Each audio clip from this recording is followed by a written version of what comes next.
ಬೆಲೆಯಿಂದಕ್ಕುಮೇ ಕೃತಿ ಗಾವಿಲ ಭುವನದ ಭಾಗ್ಯದಿಂದಕ್ಕುಂ ನೋಳ್ಪಂ ಬೆಲೆಗೊಟ್ಟುತ್ತಾರ ಮಧುವಂ ಮಲಯಾನಿಲಯನಂ ಮನೋಜನಂ ಕೌಮುದಿಯಂ ಅನ್ನುವಂಥ ನೇಮಿಚಂದ್ರರ ಮಾತುಗಳನ್ನು ಸ್ಮರಿಸಿಕೊಳ್ಳುತ್ತಾ ಕಲಬುರಗಿಯ ಮಹಾದಾಸೋಹ ಪೀಠ ಪರಂಪರೆಗೆ ಪೊಡಮಟ್ಟು ಪ್ರಸ್ತುತ ಪೀಠಾಧಿಪತಿಗಳು ಪೂಜ್ಯ ಅವ್ವಾಜಿಯವರಿಗೂ ಚಿರಂಜೀವಿ ದೊಡ್ಡಪ್ಪ ಅವರಿಗೂ ನಮಸ್ಕರಿಸಿ ಪ್ರಸ್ತುತ ಸಮಾರಂಭದ ಅಧ್ಯಕ್ಷರ ಅನುಮತಿಯ ಮೇರೆಗೆ ನಮ್ಮ ಮಹಾವಿದ್ಯಾಲಯದ ಕನ್ನಡ ಸಹಾಯಕ ಪ್ರಾಧ್ಯಾಪಕರಾದ ಡಾಕ್ಟರ್ ಶಿವರಾಜ್ ಶಾಸ್ತ್ರಿ ಹೇರೂರ್ ವಿರಚಿತ ಗೀಗಿ ಪದಾಮೃತ ಕೃತಿಯ ಲೋಕಾರ್ಪಣಾ ಸಮಾರಂಭವನ್ನು ಪ್ರಾರಂಭ ಮಾಡ್ತಾ ಇದ್ದೇವೆ.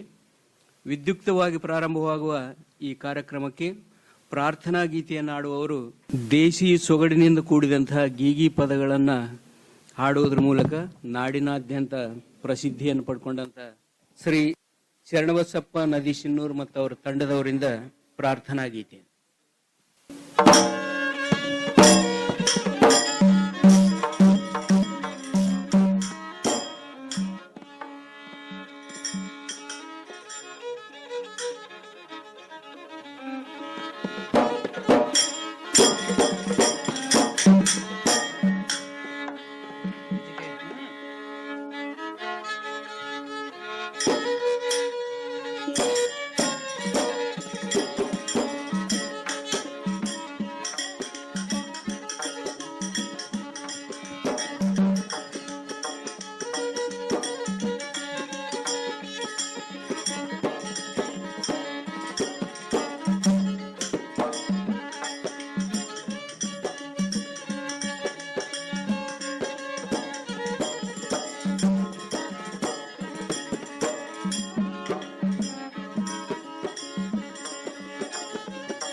हरे हरा हा गिया गिया गिया गिया हा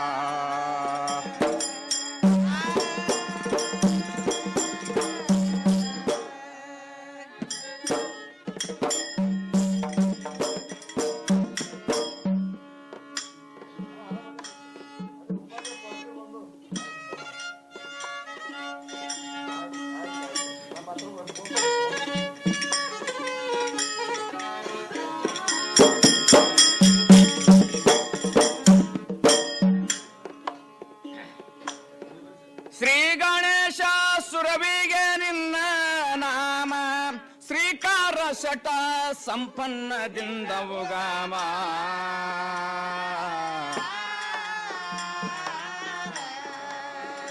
ಅಪ್ಪ ಸರ್ವಸ್ರತಿಗಳಲ್ಲಿ ಅಗ್ರ ಪೂಜನಿಂದೋ ನಿನ್ನಿಲ್ದ ಆಗಮ ಉಗಾಮ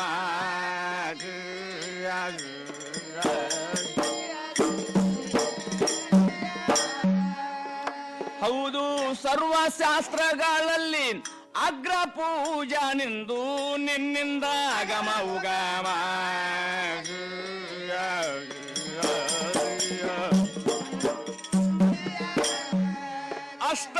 ಅಷ್ಟಮಹಾಸಿದ್ಧಿಗೆ ಬಂಟ ಭೌಮ ಕೋಟಿ ಕೋಟಿಗೆ ಅಗಟಿತ ನಿನ್ನ ಮಹಿಮಾ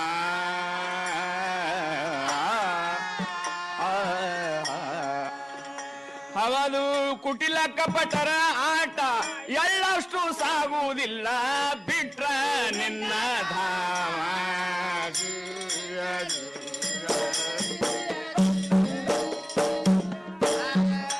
ನಿಂದೆಯಾಡಿ ದಕ್ಕಿ ತಿಂದ ಸೋಮ, ಹೊಂದಿಕೊಂಡು ರಣಜಯಿಸಿದ ರಾಮ.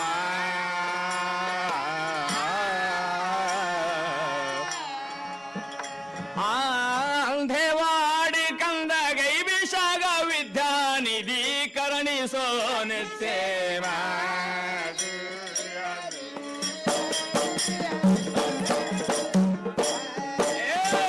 ದೇವಾಡಿ ಕಂದ ಗೈ ವಿಷಾಗ ವಿದ್ಯಾನಿಧಿ ಕರುಣಿಸೋ ನಿತ್ಯೇಮ.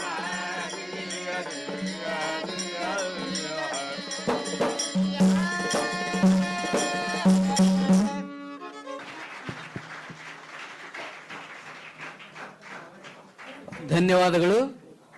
ಇದುವರೆಗೆ ಮಹಾರಾಷ್ಟ್ರದ ಅಂದೇವಾಡಿಯ ಜನಪದ ಕವಿಗಳು, ರಾಜ್ಯ ಪ್ರಸಿದ್ಧಿ ವಿಜೇತರು ಆದಂಥ ಶ್ರೀ ಗೈಬೀಶ್ ಕವಿಗಳು ರಚನೆ ಮಾಡಿದಂಥ ಪ್ರಾರ್ಥನೆ ಗೀತೆಯನ್ನು ಆಡಿದಂಥ ಶ್ರೀ ಶರಣಬಸವಪ್ಪ ನದಿ ಶಿನ್ನೂರ್ ಹಾಗೂ ಅವರ ಸಂಗಡಿಗರಿಗೆ ಧನ್ಯವಾದಗಳು.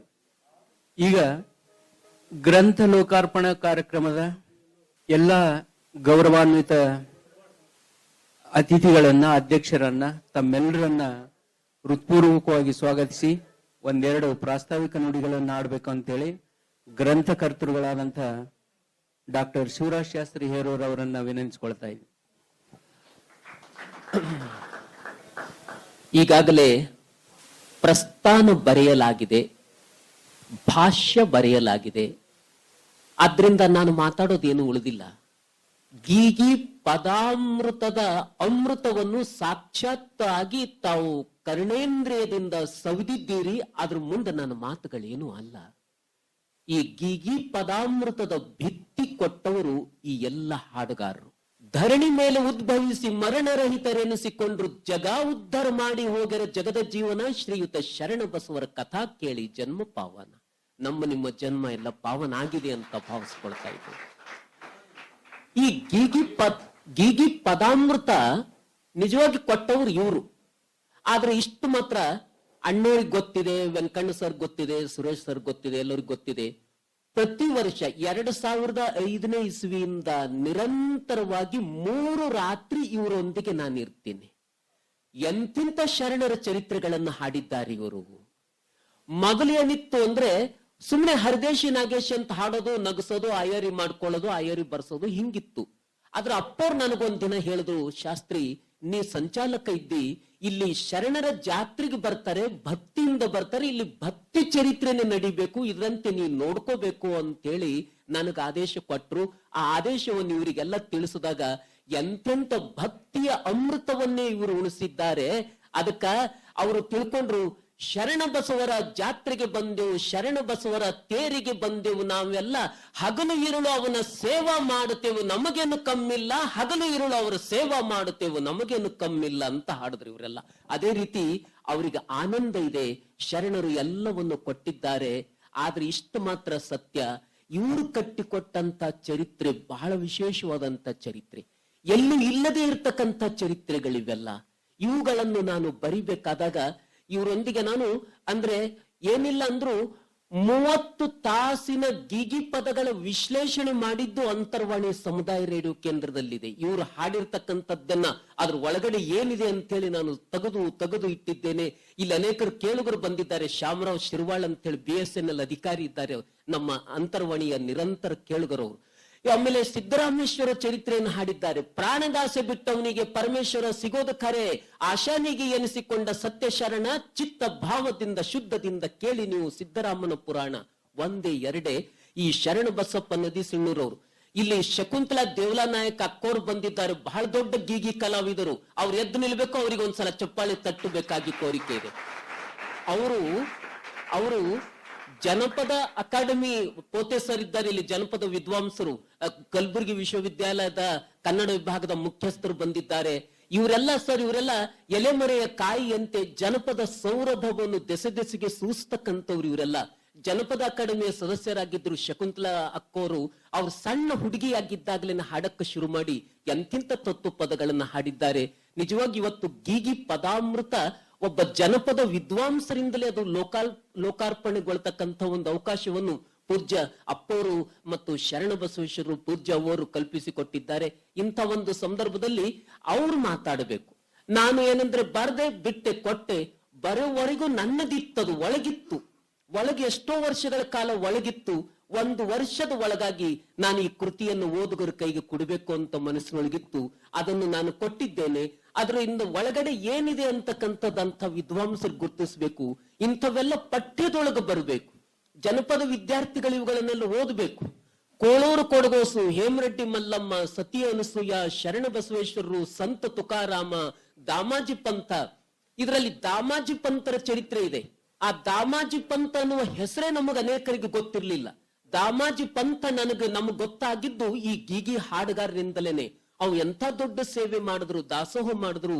ಇಂಥವರ ಚರಿತ್ರೆಗಳನ್ನು ಒಳಗೊಂಡಂತ ಪ್ರಾಯಶಃ ನನಗನ್ಸೋದು ಈ ಗಿಗಿ ಪದಾಮೃತ ಇದು ಪುಸ್ತಕ ಏನಿದೆ ಇಡೀ ಹೊಸಗನ್ನಡ ಈ ಸಾರಸ್ವತ ಲೋಕಕ್ಕೆ ಒಂದು ವಿಶೇಷವಾದಂತ ಪುಸ್ತಕ ಅಂತ ನಾನು ಭಾವಿಸ್ಕೊಳ್ತಾ ಇದ್ದೇನೆ. ಇಂಥ ಸಂದರ್ಭದಲ್ಲಿ ಇವತ್ತು ನಮ್ಮ ಶರಣ ಬಸವೇಶ್ವರ ವಿದ್ಯಾವರ್ಧಕ ಸಂಘದ ನಮ್ಮ ಕಾರ್ಯದರ್ಶಿಗಳಾಗಿರ್ತಕ್ಕಂಥ ಶ್ರೀ ಬಸವರಾಜ್ ದೇಶಮುಖ್ ಸರ್ ಬಂದಿದ್ದಾರೆ. ಬಹಳ ಸಹೃದಯರು, ಎಲ್ಲರನ್ನು ಪ್ರೀತಿಸುವ ಜೀವ, ಎಲ್ಲರೊಂದಿಗೆ ಸರಳವಾಗಿ ನಡ್ಕೊಳ್ತಕ್ಕಂಥವ್ರು. ಸದುವಿನಯವೇ ಸದಾ ಶಿವನ ಒಲುಮೆಯ ಅಂತಾರಲ್ಲ, ಅದಕ್ಕಾಗಿ ಭಕ್ತಿಯ ಯಾವಾಗಲೂ ಅವ್ರದ್ದು ಮುಗಿದ ಕರ ಬಾಗಿದ ಶಿರ. ಇಂತಹ ಬಸವರಾಜ ಅಣ್ಣವರು ಬಸವಣ್ಣನವರು ಇದ್ದಂಗೆನೆ ಅಂತವ್ರು ಇವತ್ತು ಅಧ್ಯಕ್ಷತೆ ಸ್ಥಾನ ವಹಿಸಲು ಒಪ್ಪಿ ನಮ್ಮನ್ನೆಲ್ಲ ಆಶೀರ್ವದಿಸಲು ಬಂದಿದ್ದಾರೆ. ನಮ್ಮೆಲ್ಲರ ಪರವಾಗಿ ಪೂಜ್ಯ ಅಣ್ಣವರನ್ನು ನಾನು ಹೃತ್ಪೂರ್ವಕವಾಗಿ ಸ್ವಾಗತಿಸ್ತಾ ಇದ್ದೇನೆ. ನಾನು ಮೊದಲೇ ಹೇಳದ ಹಾಗೆ ಈ ಗೀಗಿ ಪದಾಮೃತ ಎನ್ನುವ ಕೃತಿಯನ್ನು ಲೋಕಾರ್ಪಣೆ ಮಾಡಬೇಕು ಸರ್ ತಾವು ಅಂತೇಳಿ ನಾನು ಕೇಳ್ಕೊಂಡಾಗ ನಮ್ಮ ಪೋತೆ ಸರ್, ಡಾಕ್ಟರ್ H.T. ಪೋತೆ ಸರ್ ಅವರು ಅನೇಕ ಹೊಸ ಸಂವೇದನೆಗಳನ್ನು ಕನ್ನಡ ಸಾರಸ್ವತ ಲೋಕಕ್ಕೆ ತಂದವರು. ಅವರು ಬಹಳ ವಿಶೇಷವಾದಂತ ಅವ್ರ ಬರಹಗಳನ್ನು ಓದ್ತಾ ಇದ್ರೆ ಎಷ್ಟೋ ಸಲ ಅದು ತಾನಾಗಿ ಕಣ್ಣೀರು ತಾನಾಗಿ ಹೋಗ್ತಾ ಇರ್ತದೆ. ಆ ಹೃದಯಕ್ಕೆ ಮುಟ್ಟುವಂತ ಯಾವುದು ಅಂತರಂಗದಿಂದ ಬಂದಿರ್ತದಲ್ಲ ಅದು ಅಂತರಂಗಕ್ಕೆ ಮುಟ್ಟುತ್ತದೆ. ಇದು ಬಹಳ ತಿಳ್ಕೊಳ್ಬೇಕಾದ್ದು. ಅಂತರಂಗದಿಂದ ಅನುಭವಿಸಿ ಯಾರು ಬರೀತಾರಲ್ಲ ಅದು ಅಂತರಂಗಕ್ಕೆ ಮುಟ್ಟಲು ಸಾಧ್ಯ ಆಗ್ತಾ ಇದೆ. ಅಂತ ಒಬ್ಬ ಸಂವೇದನಶೀಲ ಬರಹಗಾರರು, ವಿದ್ವಾಂಸರು, ಜನಪದ ಲೋಕದಲ್ಲಿ ವಿಶೇಷವಾದಂತಹ ಸೇವೆಯನ್ನು ಸಲ್ಲಿಸಿರ್ತಕ್ಕಂಥವ್ರು ಮತ್ತು ಅನೇಕ ಸಂವೇದನೆಗಳಿಗೆ ಧ್ವನಿ ಇಲ್ಲದವರಿಗೆ ಧ್ವನಿಯಾಗ್ತಕ್ಕಂಥ ಅನೇಕ ಸಂಗತಿಗಳನ್ನು ಎತ್ತಿ ತೋರಿಸಿರ್ತಕ್ಕಂಥ ಹಿರಿಯರಾದ ಡಾಕ್ಟರ್ H.T. ಪೋತೆ ಸರ್ ಇವರು ಮುಖ್ಯಸ್ಥರು, ಕನ್ನಡ ಅಧ್ಯಯನ ಸಂಸ್ಥೆ ಕಲಬುರಗಿ ವಿಶ್ವವಿದ್ಯಾಲಯ ಗುಲ್ಬರ್ಗ. ಇವರು ಇವತ್ತು ಲೋಕಾರ್ಪಣೆಗೈತಾ ಇದ್ದಾರೆ ಈ ಕೃತಿಯನ್ನು. ಅವರನ್ನು ನಾನು ಹೃತ್ಪೂರ್ವಕವಾಗಿ ಸ್ವಾಗತ ಮಾಡ್ತಾ ಇದ್ದೇನೆ.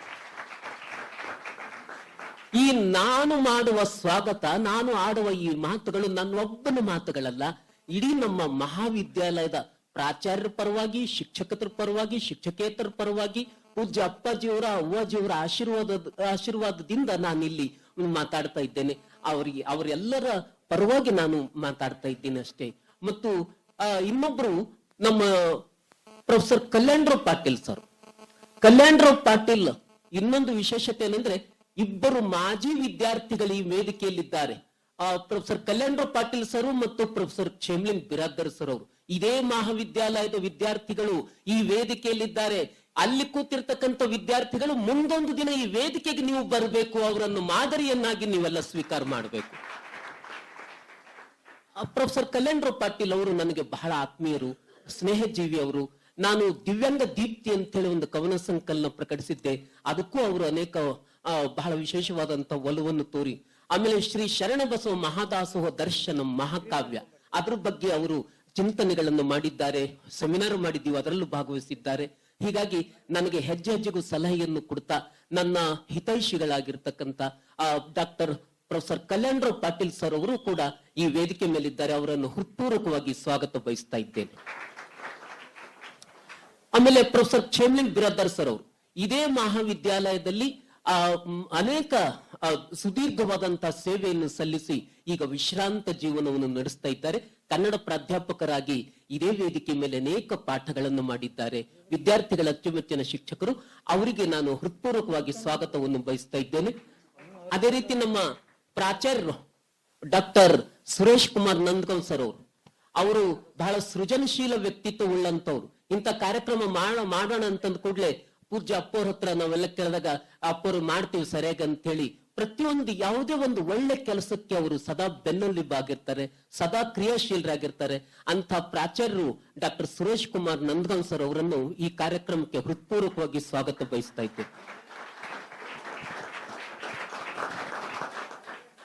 ಚಪ್ಪಾಳೆಯಿಂದ ಗೊತ್ತಾಯ್ತು ಎಷ್ಟು ಮೆಚ್ಚುಗೆ ಪಡ್ಕೊಂಡಿದ್ದಾರೆ ಪ್ರಾಚಾರ್ಯರು ಅಂತ ಹೇಳಿ, ಬಹಳ ಸಂತೋಷ. ಇನ್ನೊಬ್ರು ಪ್ರಭು ನರ್ಕೇಶ್ವರ್ ಇದ್ದಾರೆ. ಪ್ರಭು ನರ್ಕೇಶ್ವರ್ ಅವರು ಧಾರವಾಡದಲ್ಲಿರ್ತಾರೆ, ಧಾರವಾಡದಿಂದ ಆಗಮಿಸಿದ್ದಾರೆ. ಹಾಗಾಗಿ ಅವರು ಪ್ರಭು ನರ್ಕೇಶ್ವರ್ ಅವರು ಬಹಳ ಸೃಜನಶೀಲ ವ್ಯಕ್ತಿತ್ವ ಉಳ್ಳಂತವ್ರು, ಸದುವಿನಯ ಸಾಕಾರ ಮೂರ್ತಿಯಾಗಿರ್ತಕ್ಕಂಥವ್ರು. ಆ ಪ್ರಭು ನರ್ಕೇಶ್ವರ್ ಅವರಿಗೂ ಕೂಡ ನಾನು ಹೃತ್ಪೂರ್ವಕವಾಗಿ ಸ್ವಾಗತವನ್ನು ಬಯಸ್ತಾ ಇದ್ದೇನೆ. ಹೀಗೆ ಆಮೇಲೆ ಇನ್ನು ನಮ್ಮೆಲ್ಲ ವೆಂಕಣ್ಣ ಡೊಣ್ಣೇಗೌಡರು ನಮ್ಮ ಮುಖ್ಯ ಗುರುಗಳಂತೆ ಅಂತೀವಿ ನಾವು ಎಲ್ಲರೂ. ಅವರಿಗೊಂದು ಚಾಪು ಬಿದ್ದಿದೆ, ನಾನು ಗುರುಗಳೇ ಅನ್ನೋದ್ರಿಂದ ಇಲ್ಲ ಅವರು ಮುಖ್ಯ ಗುರುಗಳು ಅಂತೇಳಿ ಕನ್ನಡ ವಿಭಾಗದ ಮುಖ್ಯಸ್ಥರು ಹಾಗೂ ಮುಖ್ಯ ಗುರುಗಳಾಗಿರುವ ಪ್ರೊಫೆಸರ್ ವೆಂಕಣ್ಣ ಡೊಣ್ಣೇಗೌಡ ಸರ್ ಅವರಿಗೆ ಹೃತ್ಪೂರ್ವಕವಾದಂತಹ ಸ್ವಾಗತವನ್ನು ಬಯಸ್ತಾ ಇದ್ದೇನೆ. ಇನ್ನು ನಮ್ಮ ಮಹಾವಿದ್ಯಾಲಯದ ವಿದ್ಯಾರ್ಥಿಗಳು ನೀವೆಲ್ಲರೂ ಇದಕ್ಕೊಂದು ಕಳೆಯನ್ನು ತಂದು ಕೊಟ್ಟಿದ್ದೀರಿ. ನೀವೆಲ್ಲರೂ ಒಂದೊಂದು ಕಾರ್ಯಕ್ರಮದಿಂದ ಒಂದೊಂದು ಕಲಿಬೇಕು, ನೀವೆಲ್ಲ ಬೆಳಿಬೇಕು, ನೀವೆಲ್ಲ ಬೆಳಿಬೇಕು, ಇಂಥ ಸಂಸ್ಕೃತಿಯನ್ನು ಉಳಿಸಬೇಕು. ಹಾಗಾಗಿ ಈಗ ಅನೇಕರು ಕೇಳುಗರು ಬಂದಿದ್ದಾರೆ. ನಮ್ಮ ಶ್ಯಾಮರಾವ್ ಶಿರ್ವಾಳ ಸರ್ ಬಂದಿದ್ದಾರೆ ಮತ್ತು ನಮ್ಮ ಮಹಾವಿದ್ಯಾಲಯದ ಶಿಕ್ಷಕೇತರರು ಪ್ರತಿಯೊಬ್ಬರಿಗೂ ನಾನು ಹೃತ್ಪೂರ್ವಕವಾದಂತಹ ಸ್ವಾಗತವನ್ನು ಬಯಸಿ ನನ್ನ ಮಾತುಗಳನ್ನು ಮುಗಿಸ್ತೇನೆ. ಎಲ್ಲರಿಗೂ ಶರಣು. ಧನ್ಯವಾದಗಳು. ಈ ಸಮಾರಂಭಕ್ಕೆ ಉಪಸ್ಥಿತರಿರುವಂತಹ ಗಣ್ಯರನ್ನ ಹಾಗೆ ತಮ್ಮೆಲ್ಲರನ್ನ ಹೃತ್ಪೂರ್ವಕವಾಗಿ ಸ್ವಾಗತಿಸಿ ಪ್ರಾಸ್ತಾವಿಕವಾಗಿ ಮಾತುಗಳನ್ನು ಆಡಿದಂತಹ ಲೇಖಕರಾದ ಡಾಕ್ಟರ್ ಶಿವರಾಜ್ ಶಾಸ್ತ್ರಿ ಹೇರೂರ್ ಅವರಿಗೆ ಧನ್ಯವಾದಗಳು. ಹಾಗೆ ಈಗ ಕಾರ್ಯಕ್ರಮದ ಮುಖ್ಯ ಘಟ್ಟ ಗ್ರಂಥ ಲೋಕಾರ್ಪಣೆ. ಕನ್ನಡ ವಿಭಾಗ ಗುಲ್ಬರ್ಗ ವಿಶ್ವವಿದ್ಯಾಲಯದ ಕನ್ನಡ ವಿಭಾಗದ ನಿರ್ದೇಶಕರಾದಂತಹ ಪ್ರೊಫೆಸರ್ ಎಚ್.ಟಿ. ಪೂತೆ ಸರ್ ಅವರು ತಮ್ಮ ಅಮೃತಾಸ್ತ್ರದಿಂದ ಈ ಗ್ರಂಥವನ್ನ ಬಿಡುಗಡೆ ಮಾಡಬೇಕು ಅಂತೇಳಿ ವೇದಿಕೆಯ ಪರವಾಗಿ ವಿನಂತಿಸಿಕೊಳ್ತಾ ಇದ್ದೀನಿ. ಈ ಗ್ರಂಥದ ಶೀರ್ಷಿಕೆ ಗೀಗಿ ಪದಾಮೃತ ಅಂತ. ಇದರ ರಚನೆಕಾರರು ನಮ್ಮ ಮಹಾವಿದ್ಯಾಲಯದ ಸಹಾಯಕ ಕನ್ನಡ ಪ್ರಾಧ್ಯಾಪಕರಾದಂತಹ ಡಾಕ್ಟರ್ ಶಿವರಾಜ್ ಶಾಸ್ತ್ರಿ ಹೇರೂರ್ ಸರ್ ಅವರು.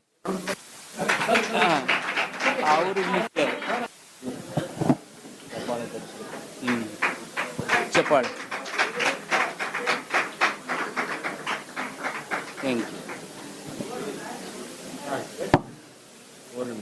ಧನ್ಯವಾದಗಳು. ಗ್ರಂಥವನ್ನ ಲೋಕಾರ್ಪಣೆ ಮಾಡಿದಂತಹ ಡಾಕ್ಟರ್ ಎಚ್.ಟಿ. ಪೂತೆ ಸರ್ ಅವರಿಗೂ ವೇದಿಕೆ ಮೇಲಿರುವಂತಹ ಎಲ್ಲ ಗಣ್ಯರಿಗೂ ವೇದಿಕೆಯ ಪರವಾಗಿ ಧನ್ಯವಾದಗಳು. ಈಗ ಗ್ರಂಥವನ್ನು ಲೋಕಾರ್ಪಣೆ ಮಾಡಿದಂತಹ ಕನ್ನಡ ಅಧ್ಯಯನ ಸಂಸ್ಥೆಯ ನಿರ್ದೇಶಕರಾದಂತಹ ಪ್ರೊಫೆಸರ್ ಎಚ್.ಟಿ. ಪೂತೆ ಅವರು ಮಾತುಗಳನ್ನು ಆಡಬೇಕು ಅಂತೇಳಿ ವೇದಿಕೆಯ ಪರವಾಗಿ ವಿನಂತಿಸಿಕೊಳ್ತಾ ಇದ್ದೀನಿ.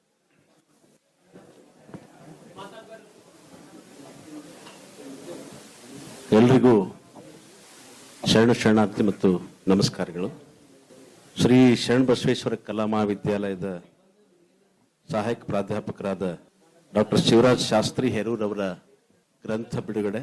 ಈ ಸಂಸ್ಥೆಯ ಕುಲಾಧಿಪತಿಗಳನ್ನ, ಪೀಠಾಧಿಪತಿಗಳನ್ನ ಎಲ್ಲರನ್ನ ನೆನೆಸ್ತಾನೆ ಇವತ್ತು ಈ ಕಾರ್ಯಕ್ರಮದಲ್ಲಿ ಹಿರಿಯರಾಗಿ ನಮ್ಮೊಂದಿಗೆ ಭಾಗವಹಿಸಿ ಸಮಾರಂಭದ ಅಧ್ಯಕ್ಷತೆ ವಹಿಸಿರುವ ಈ ಸಂಸ್ಥೆಯ ಕಾರ್ಯದರ್ಶಿಗಳಾದ ಹಿರಿಯರಾದ ಶ್ರೀ ಬಸವರಾಜ್ ದೇಶಮುಖ್ ಅವರೇ, ಸುರೇಶ್ ಕುಮಾರ್ ಪ್ರಾಚಾರ್ಯರು ಸ್ನೇಹಿತರಾದ ಡಾಕ್ಟರ್ ಸುರೇಶ್ ಕುಮಾರ್ ನಂದಗಾಂವ್ ಅವರೇ, ಹಿರಿಯ ಸ್ನೇಹಿತರಾದ ಪ್ರೊಫೆಸರ್ ಕೇಮ್ಲಿಂಗ್ ಬಿರಾದರ್ ಅವರೇ, ಇನ್ನೊಬ್ರು ಡೊಣ್ಣೇಗೌಡರು ಹೇಳಿದ ಹಾಗೆ ನನಗೂ ಅವರು ವಿದ್ಯಾಗುರುಗಳಾಗಿರ್ತಕ್ಕಂಥ ಪ್ರಾಧ್ಯಾಪಕರು ಆದ ಡಾಕ್ಟರ್ ಕಲ್ಯಾಣರಾವ್ ಪಾಟೀಲ್ ಅವರೇ, ಸ್ನೇಹಿತ ಡೊಣ್ಣೇಗೌಡ ಅವರೇ, ಶಿವರಾಜ್ ಶಾಸ್ತ್ರಿ ಮತ್ತು ಅವರ ಕುಟುಂಬದ ಎಲ್ಲ ಸದಸ್ಯರು, ವಿದ್ಯಾರ್ಥಿನಿಯರೇ, ಸಹೋದರಿ ಶಕುಂತಲಾ ಅವರೇ, ಗಾಯಕ ಮಿತ್ರರೇ, ವಿದ್ಯಾರ್ಥಿನಿಯರೇ, ಇಲ್ಲಿವರೆಗೆ ನಾವು ಒಂದು ಗಿಗಿ ಪದವನ್ನ ಕಾರ್ಯಕ್ರಮದ ಆರಂಭದಲ್ಲೇ ಕೇಳಿದ್ವಿ. ಈಗಿನ ವಿದ್ಯಾರ್ಥಿಗಳಿಗೆ ಬಹುತೇಕ ಅದು ಹೊಸದು ಅಂತ ನಾನು ಅನ್ಕೊಂಡಿದ್ದೀನಿ. ಯಾಕಂದ್ರೆ ಅವರು ಹೆಚ್ಚು ಸಿನಿಮಾ, ವಾಟ್ಸಪ್ಪಿನ ಈ ಜಗತ್ತಿನಲ್ಲಿ ಇರೋದ್ರಿಂದ ಈ ಕಡೆ ಹೆಚ್ಚು ಒಲವು ಬರೋದು ತುಂಬಾ ಕಷ್ಟ. ಅದನ್ನ ನಾವು ಕೇಳಿದ ಕಲ್ಯಾಣರಾವಾಗ್ಲಿ ಇಲ್ಲಿ ಕೂತವ್ರು ನಾವೆಲ್ಲ ಕೇಳಿದಾಗ ನಮ್ಮ ಬಾಲ್ಯ ಒಮ್ಮೆ ನೆನಪಾಯ್ತು ನಮಗೆ. ಊರುಗಳಲ್ಲಿ ನಮಗಿವೇ ಮಾಧ್ಯಮಗಳು ನಮಗೆಲ್ಲ ಮಾರ್ಗದರ್ಶನ ಮಾಡ್ತಾ ಇದ್ದು, ಭಜನೆ ಕೇಳ್ತಾ ಇದ್ದೀವಿ, ಹಂತಿ ಹಾಡುಗಳಲ್ಲಿ ಹಂತಿ ಮೇಳಲ್ಲಿ ಭಾಗವಹಿಸ್ತಾ ಇದ್ದೀವಿ. ಅದೊಂದು ರೀತಿ 30-35 ವರ್ಷದ ಕೆಳಗಿನ ಬದುಕಿನ ನೆನಪು ಬಂತು ಅಂತಕ್ಕಂಥದ್ದು. ಮತ್ತೆ ಈ ಸಂಸ್ಥೆಗೆ ಒಂದು ದೊಡ್ಡದಾದಂತ ಹೆಸರಿದೆ. ಕಲ್ಯಾಣ ಕರ್ನಾಟಕದ ಪ್ರದೇಶದಲ್ಲಿ ಬಹುಸಂಖ್ಯಾತ ಶೋಷಿತ ವರ್ಗವನ್ನ, ತಳವರ್ಗವನ್ನ ಅಕ್ಷರ ಕಲಿಸೋದ್ರ ಮೂಲಕ SP ಸಂಸ್ಥೆ ಬೇರೆಯವ್ರು ಹೆಂಗ್ ಸ್ವೀಕಾರ ಮಾಡ್ತಾರೋ ನನಗೆ ಗೊತ್ತಿಲ್ಲ. ಬಟ್ ನಾನು ಸ್ವೀಕಾರ ಮಾಡೋದು ಶೈಕ್ಷಣಿಕ ನೆಲೆಯೊಳಗೆ ದೊಡ್ಡ ಕ್ರಾಂತಿ ಮಾಡಿರ್ತಕ್ಕಂಥ ಈ ಸಂಸ್ಥೆ. ಅಕ್ಷರ ಅಂದ್ರೆ ಒಂದು ಕಾಲದಲ್ಲಿ ಯಾವುದೋ ಒಂದು ವರ್ಗದ ಆರೋಪ ಮಾಡ್ತಾ ಇಲ್ಲ, ಒಂದೇ ಒಂದು ವರ್ಗಕ್ಕೆ ಸೀಮಿತವಾಗಿರ್ತಕ್ಕಂಥ ಸಂದರ್ಭದಲ್ಲಿ ಇನ್ನೊಂದು ತಳವರ್ಗದ ಇಡೀ ಸಮೂಹ ಪ್ರಜ್ಞೆಯನ್ನು ಇಟ್ಕೊಂಡು ತನ್ನ ಶಕ್ತಿ ಮೀರಿ ಈ ಸಂಸ್ಥೆಯ ಹುಟ್ಟಿಗೆ ಕಾರಣ ಆದಂಥ ಅವರೆಲ್ಲರೂ ಸೇರ್ಕೊಂಡು ಒಂದು ಮಹತ್ವದ ಕ್ರಾಂತಿಯನ್ನು ಕಲ್ಯಾಣ ಕರ್ನಾಟಕ ಮಾಡಿದ್ದಾರೆ. ಇವತ್ತು ಕಲ್ಯಾಣರಾವ್ ಅಂತವರು, ಕ್ಷೇಮಲಿಂಗ್ ಬಿರಾದರ್ ಅಂತವರು, ಅಥವಾ ನಮ್ಮ ಇವತ್ತಿನ ಹಿರಿಯರಾದ ದೇಶಮುಖ್ ಅಂತವರು, ಅಥವಾ ಇಲ್ಲಿ ಕೂತಂತ ಅನೇಕ ಅಧ್ಯಾಪಕರು ಈ ಸಂಸ್ಥೆಯ ಋಣದಿಂದ ಒಂದಿಲ್ಲೊಂದು ಕಾರಣದ ಸಂಸ್ಥೆಯ ಋಣವನ್ನು ಪಡೆದಿದ್ದಾರೆ. ಎದುರಿಗೆ ಸಂಸ್ಥೆಯವರು ಇದಾರಂತ ನಾನು ಹೊಗಳ್ತಾ ಇಲ್ಲ. ನಾನೊಬ್ಬ ವಿದ್ವಾಂಸನಾಗಿ ನನಗೊಂದು ಜವಾಬ್ದಾರಿ ಇದೆ. ಸಾಮಾನ್ಯವಾಗಿ 1956 ಆರಂಭ ಆಗಿರತಕ್ಕಂಥ ಈ ಶಿಕ್ಷಣ ಸಂಸ್ಥೆ ಒಂದು ವಿಶ್ವವಿದ್ಯಾಲಯವಾಗಿ ಬೆಳೆಯೋದಿದೆಯಲ್ಲ, ಆ ವಿಶ್ವವಿದ್ಯಾಲಯ ಬೆಳೆದ ನಡುವಿನ ಹೋರಾಟ ಇದೆ ನೋಡ್ರಿ, ಅದು ಹೋರಾಟ ಬಹಳ ದೊಡ್ಡದು ಅನ್ನೋದನ್ನ ವಿದ್ಯಾರ್ಥಿಗಳು ಬಹಳ ಗಮನಿಸ್ಬೇಕು ನೀವೆಲ್ಲರೂ. ಯಾಕಂದ್ರೆ ಈ ಭಾಗದಲ್ಲಿ ಅಕ್ಷರ ಕಲಿಸುವ ಮೂಲಕ, ವಿದ್ಯೆಯನ್ನು ದಾನ ಮಾಡುವ ಮೂಲಕ ಅಂಥದ್ದೊಂದು ಕ್ರಾಂತಿ ಮಾಡ್ತಲ್ಲ, ಆ ಕಾರಣಕ್ಕೆ ಅದಕ್ಕೊಂದು ಇತಿಹಾಸ ಇದೆ ಅನ್ನೋಕೆ ಆ ಮಾತು ಹೇಳ್ತಾ ಇದ್ದೀನಿ ನಾನು ಈಗ ಕಲ್ಯಾಣ ಪಾಟೀಲ್ ಸರ್ ಹೇಳ್ತಾ ಇದ್ದೇನೆ ನೋಡ್ರಿ, 56 ಎಸ್ಟಾಬ್ಲಿಷ್ ಆಗಿದೆ, ನನಗೂ ಗಮನಿಸಿರ್ಲಿಲ್ಲ. ಅದೇ ವರ್ಷ ಬಾಬಾ ಸಾಹೇಬ್ ಅಂಬೇಡ್ಕರ್ ಅವರು ನಿಧನ ಹೊಂದಿದಂಥ ವರ್ಷ ಅದು. ಯಾಕಂದ್ರೆ ಅಕ್ಷರ ಕ್ರಾಂತಿಗೆ ದೊಡ್ಡ ಹೆಸರು ಅವರು. ಅಂಥದ್ದೊಂದು ಕಲ್ಯಾಣ ಕರ್ನಾಟಕದಲ್ಲಿ SP ಸಂಸ್ಥೆ ಪ್ರಾರಂಭ ಆಗಿ ಅಂತ ಅನೇಕ ಅಂಬೇಡ್ಕರ್ನ, ಅಂತ ಅನೇಕ ಶರಣಬಸವೇಶ್ವರನ್ನ, ಅಂತ ಅನೇಕ ಬುದ್ಧನನ್ನ, ಅನೇಕ ಕನಕರನ್ನ ಸೃಷ್ಟಿ ಮಾಡಿರ್ತಕ್ಕಂಥ ಸಂಸ್ಥೆ ಇದು ಅನ್ನೋದನ್ನ ನಾನು ಅನ್ಕೊಂಡಿದ್ದೀನಿ. ನೇರವಾಗಿ ಅವ್ರನ್ನೇ ಸೃಷ್ಟಿ ಮಾಡ್ಲಿಕ್ಕಿಲ್ಲ, ಆ ನೆಲೆಗೆ ಮುಟ್ಟುವಂತ ವ್ಯಕ್ತಿಗಳನ್ನು ಸೃಷ್ಟಿ ಮಾಡಿರ್ತಕ್ಕಂಥ ಸಂಸ್ಥೆ ಅನ್ನೋದನ್ನ ಈ ಕಾರಣಕ್ಕೆ ನಾನು ಹೇಳ್ತಾ ಇದ್ದೀನಿ. ಸ್ನೇಹಿತರೆ, ಒಂದು ಬಹಳ ಮುಖ್ಯವಾಗಿ ಗಮನಿಸ್ಬೇಕಿಲ್ಲ, ಕಲೆ ಅಂತ ನಾವೆಲ್ಲರೂ ಅನ್ನುವಾಗ ಕಲೆ ಎಲ್ಲರನ್ನ ಕೈ ಬೀಸಿ ಕರೀತದೆ, ಕೆಲವರನ್ನೇ ಎತ್ಕೊಳ್ತದೆ ಅಂತ ಹೇಳ್ತಾರೆ. ಜಾನಪದವನ್ನು ನಾವು ಏನು ಹೇಳ್ತೀವಿ, ಶಕುಂತಲಾ ಸಹೋದರಿ ಇದ್ದಾರೆ ಇಲ್ಲಿ, ನಾನು MA ವಿದ್ಯಾರ್ಥಿ ಆಗಿದ್ದು ಅವ್ರು ನೋಡ್ತೀನಿ ನಾನು. ಕಲೆ ಎಲ್ಲರನ್ನು ಕೈ ಬೀಸಿ ಎಲ್ಲರನ್ನು ಕರೀತದೆ, ಆದ್ರೆ ಕೆಲವ್ರನ್ನ ಎತ್ಕೊಳ್ತದೆ ಅಂತ, ಕೆಲವ್ರನ್ನ ಕೈ ಎತ್ಕೊಂಡ್ಬಿಡ್ತದೆ. ಹಾಗೆ ಇಲ್ಲಿ ಶಕುಂತಲಾಬಾಯಿ ಬೆಳೆದಿದ್ದ ರೀತಿ ಇದೆಯಲ್ಲ, ಎಲ್ಲರೂ ಬಂದ್ರು ಆ ಕ್ಷೇತ್ರದಲ್ಲಿ, ಕೆಲವರು ಮಾತ್ರ ದೊಡ್ಡವರಾಗಿ ಬೆಳೀತಾರೆ ಅಂತಕ್ಕಂಥ, ಅಂದ್ರೆ ಕೆಲವರಿಗೆ ಮಾತ್ರ ಅದು ಒಲಿತದೆ ಅಂತಕ್ಕಂಥದ್ದು. ಹಾಗೆ ಇವತ್ತು ಗೀಗಿ ಮೇಳದ ಶರಣ ಬಸವ ಇವರೆಲ್ಲ ಇದಾರಲ್ಲ, ಇವರೆಲ್ಲರೂ ಹಾಡುವಾಗ ನನಗೆ ಅನಿಸಿದ್ದು ಏನು ಅಂತಂದ್ರೆ, ಒಂದು ಮೇಳ ಇದೆ ನೋಡ್ರಿ. ಮೇಳ ಅಂದ್ರೆ ಒಂದು ಸಮಾಜ ಇದ್ದ ಹಾಗೆ. ಒಬ್ಬಲ್ಲಿ ಮುನ್ನೆಲೆಗೆ ಹಾಕಿರ್ತಾನೆ, ಹಿನ್ನೆಲೆಗೆ ಹಾಕಿರ್ತಾನೆ, ತುಂತುನಿ ಬಾರ್ಸಾವ್ ಇರ್ತಾನೆ, ಚಳ್ಳಂ ಬಾರ್ಸಾವ್ ಇರ್ತಾನೆ, ತಾಳ್ ಹಾಕಾವ್ ಇರ್ತಾನೆ, ದಮ್ಮುಡಿ ಬಾರ್ಸಾವ್ ಇರ್ತಾನೆ, ದಪ್ಪು ಬಾರ್ಸಾವನು ಇರ್ತಾನೆ. ಇವರೆಲ್ಲರೂ ಬೇರೆ ಬೇರೆ ವಲಯದಿಂದ ಬಂದವರು ಒಂದು ಕಡೆ ಸೇರಿಕೊಂಡು ಒಂದು ಸಂಘಟಿತರಾಗಿ ಒಂದು ಕಾವ್ಯವನ್ನ ಕಟ್ಟಿಕೊಡ್ತಾ ಇರ್ತಾರೆ, ಒಂದು ವಿಚಾರವನ್ನ ಸಮಾಜಕ್ಕೆ ತಲುಪಿಸೋ ಕೆಲಸ ಮಾಡ್ತಾ ಇರ್ತಾರೆ. ಸೊ ಸಮಾಜ ಅಂದ್ರೆ ಆ ರೀತಿ ಕೂಡಿರ್ತದೆ ಅಂತಕ್ಕಂಥದ್ದು. ಅಲ್ಲಿ 5 ಬೆರಳು ಇವೆಲ್ಲ, ಬಹಳ ಜನ ಹಳೆ ಬೈತಿರ್ತಾರೆ, 5 ಬೆರಳು ಸಮ ಮಾಡಿದ್ದೀನಿ ಅಂತಾರೆ. 5 ಬೆರಳು ಸಮ ಇರಂಗಿಲ್ಲ, ಈ 5 ಬೆರಳು ಸೇರಿ ಒಂದು ಸಮನಾದ ಕೆಲಸ ಮಾಡ್ತಾ ಇರ್ತಾವೆ. ಇವೆಲ್ಲ ಹೇರಪೇರಿನ ಇದಾವ, ಹೆಚ್ಚು ಕಮ್ಮಿ ಇದಾವೆ ಯಾವಾಗ್ಲೂ. ಸೊ ಆ ಕಾರಣಕ್ಕಾಗಿ ಸಮಾಜ ಅನ್ನೋದು ಒಂದು ಮೇಳ ಇದ್ದ ಹಾಗೆ. ಆ ಮೇಳ ಏನನ್ನು ಮಾಡ್ತದೆ ಕೆಲಸ, ನಾ ಹೇಳಿದ್ನಲ್ಲ ನೋಡಿ, ನಮ್ಮ ಹಳ್ಳಿಗರು ಜನಪದ ಕಲಾವಿದರು, ಸಂಗೀತಗಾರರು, ನಾನು ಹೆರೂರವ್ರಿಗೆ ಆಮೇಲೆ ಬರ್ತೀನಿ. ಜನಪದ ಕಲೆಯನ್ನ, ಜನಪದ ಎಷ್ಟು ಬುದ್ಧಿವಂತರು ಅಲ್ಲಿಕ್ಕೆ ಒಂದು ಮಾತಿದೆ ಸರ್. ರಾಮಾಯಣವನ್ನು ಹಗಲು ರಾತ್ರಿ ಕೇಳ್ತೀವಿ, ವರ್ಷಗಟ್ಟಲೆ ಟಿವಿನಲ್ಲಿ ನಾವು ನೋಡಿದ್ದೀವಿ.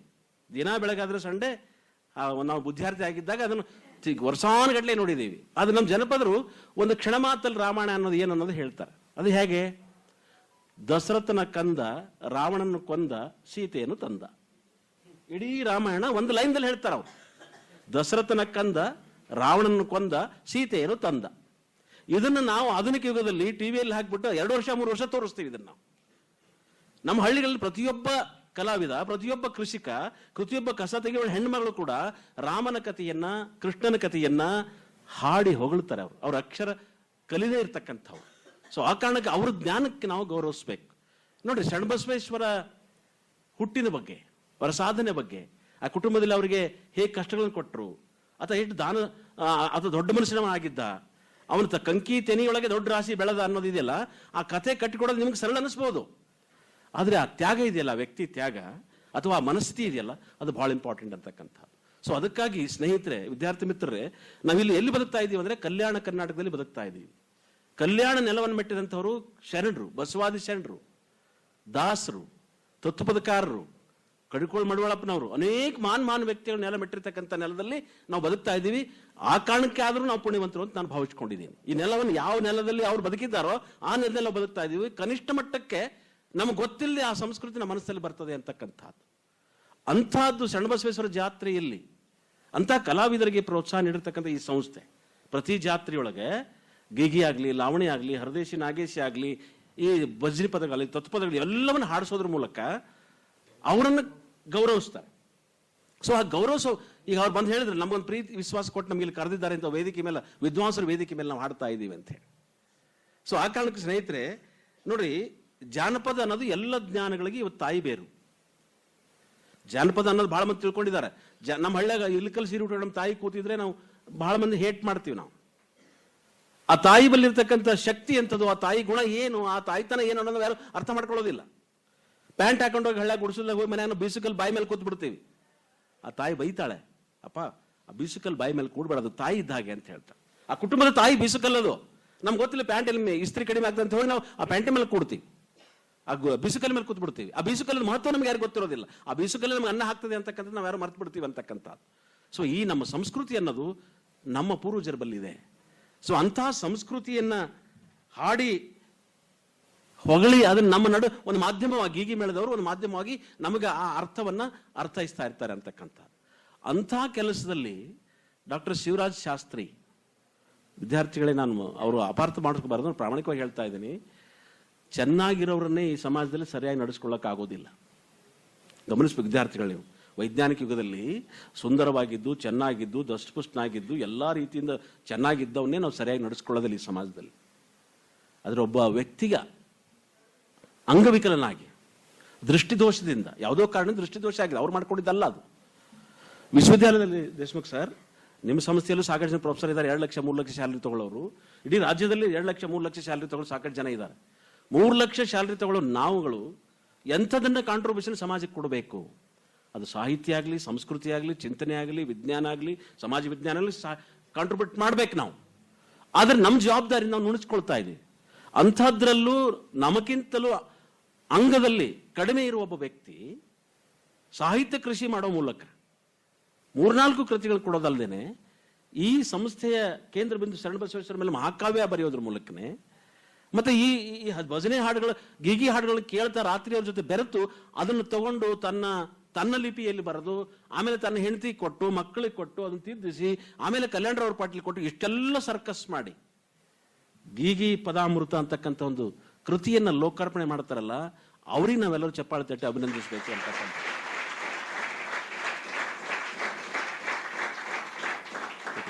ಕಣ್ಣಿದ್ದು, ಕಾಲಿದ್ದು, ಕೈಯಿದ್ದು ಎಲ್ಲಾ ಅವಯವಗಳು ಸರಿಯಾಗಿದ್ದು ಕೂಡ ನಾವು ಕೆಲಸ ಮಾಡೋದಿಲ್ಲ.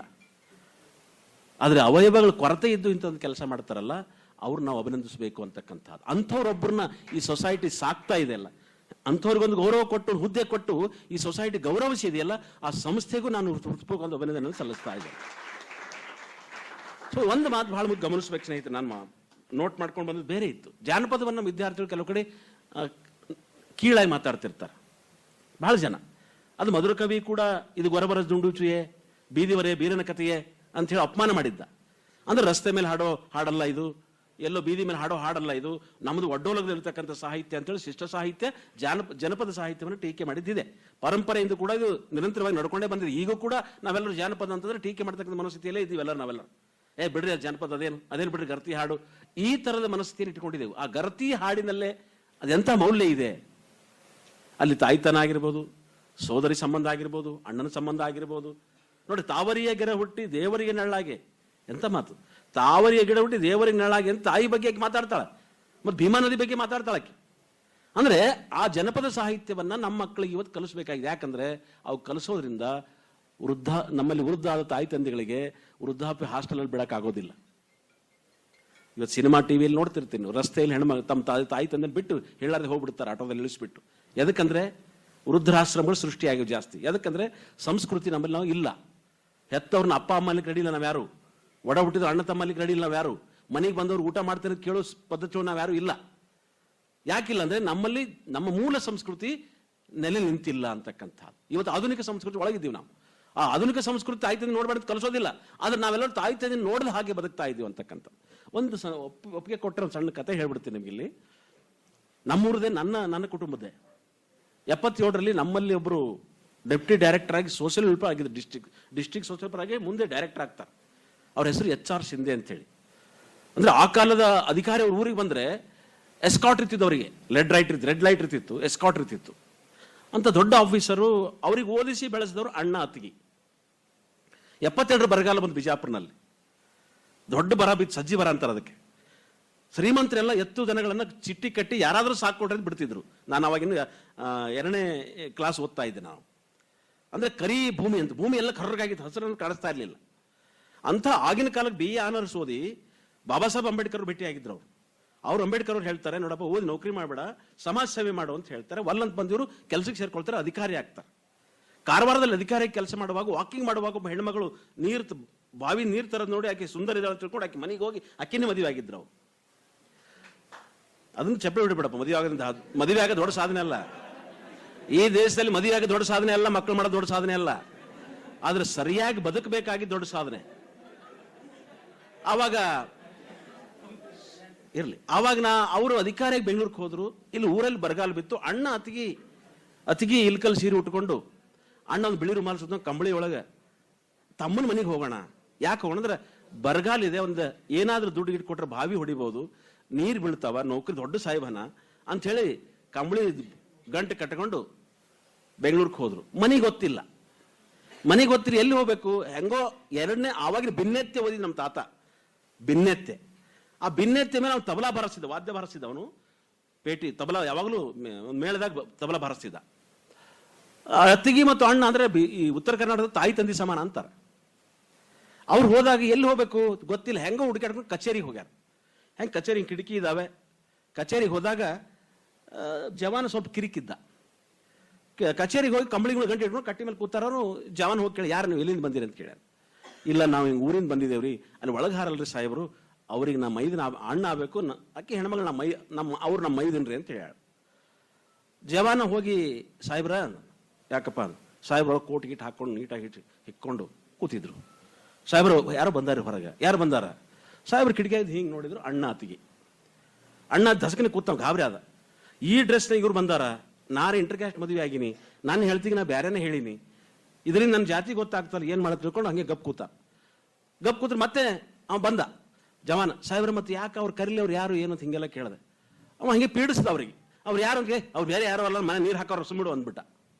ಅದು ಅವ್ರಿಗೆ ಕೇಳಿಸ್ತು. ಈ ಕಿಟಕಿ ಕಾಣಿಸ್ತಲ್ಲ, ಈ ಕಿಟಕಿಯಾಗಿ ನಿಂತಿದ್ರು, ಅವ್ರಿಗೆ ಕೇಳಿಸ್ತು. ಬೇರೆ ಯಾರಲ್ಲ, ಅವ್ರು ನಮ್ಮ ಮನೆ ನೀರು ಹಾಕೋರ, ಅವ್ರೇನು ಕರಿಬಿಟ್ಟು ಬಿಡು ಅಂದ್ಬಿಟ್ಟ. ಅದು ಕೇಳಿಸ್ಕೊಂಡ ಅಣ್ಣ ಅತ್ತಿಗೆ ವಾಪಸ್ ಊರಿಗೆ ಬಂದರು. ಊರಿಗೆ ಬಂದು ಮುಂದೆ ಆ ಸಾಹೇಬಿಗೆ ಸರ್ವಿಸ್ನಾಗ ಲಕ್ವ ಆಯಿತು. ಲಕ್ವ ಆದ್ಮೇಲೆ ಕೊನೆಗೆ ಹೆಂಡತಿ ಹೊರಗೆ ಹಾಕಿದಳು. ಕೊನೆಗೆ ಸತ್ತಿದ್ದು ನಮ್ಮ ಕಣ್ಣೆದುರಿಗೆ. ಅದೇ ಅಣ್ಣ ಅತ್ತಿಗೆ ತೊಡಿ ಮೇಲೆ ಅಂತ. ಈ ಮಾತನ್ನು ಯಾಕೆ ಹೇಳ್ತಾ ಇದ್ದೇನೆ, ನೀವು ಯಾರಾದ್ರೂ ನಂದು ಅಪ್ಪ ಕತೆ ಓದಿದ್ರೆ, BAದಾಗ ಅಪ್ಪ ಕತೆ ಓದಿದ್ರೆ ಗೊತ್ತಿರುತ್ತೆ, ಅದರಲ್ಲಿ ಕಥೆಯೊಳಗೆ ವಸ್ತು ಇದೆ. ಯಾಕೆ ಈ ಮಾತನ್ನು ಹೇಳ್ತಾ ಇದ್ದೇನೆ ಅಂದ್ರೆ, ಇವತ್ತು ಶಿಕ್ಷಣ ನಮ್ಗೆ ಏನು ಕಲಿಸ್ತಾ ಇದೆ, ಸಂಸ್ಕೃತಿ ಕಲಿಸ್ತಾ ಇಲ್ಲ. ಇವತ್ತಿನ ಆಧುನಿಕ ಶಿಕ್ಷಣ ಏನಿದೆಯಲ್ಲ, ನಮಗೆ ನೀತಿ ಕಲಿಸ್ತಾ ಇಲ್ಲ, ನೈತಿಕತೆ ಕಲಿಸ್ತಾ ಇಲ್ಲ. ಸೊ ಆ ಕಾರಣಕ್ಕೆ ಈ ಮಾತನ್ನು ಹೇಳಿದೆ. ಇದು ನನ್ನ ತಾತಂದೆ, ನನ್ನ ತಾತನ ಕುಟುಂಬದ್ದೇ.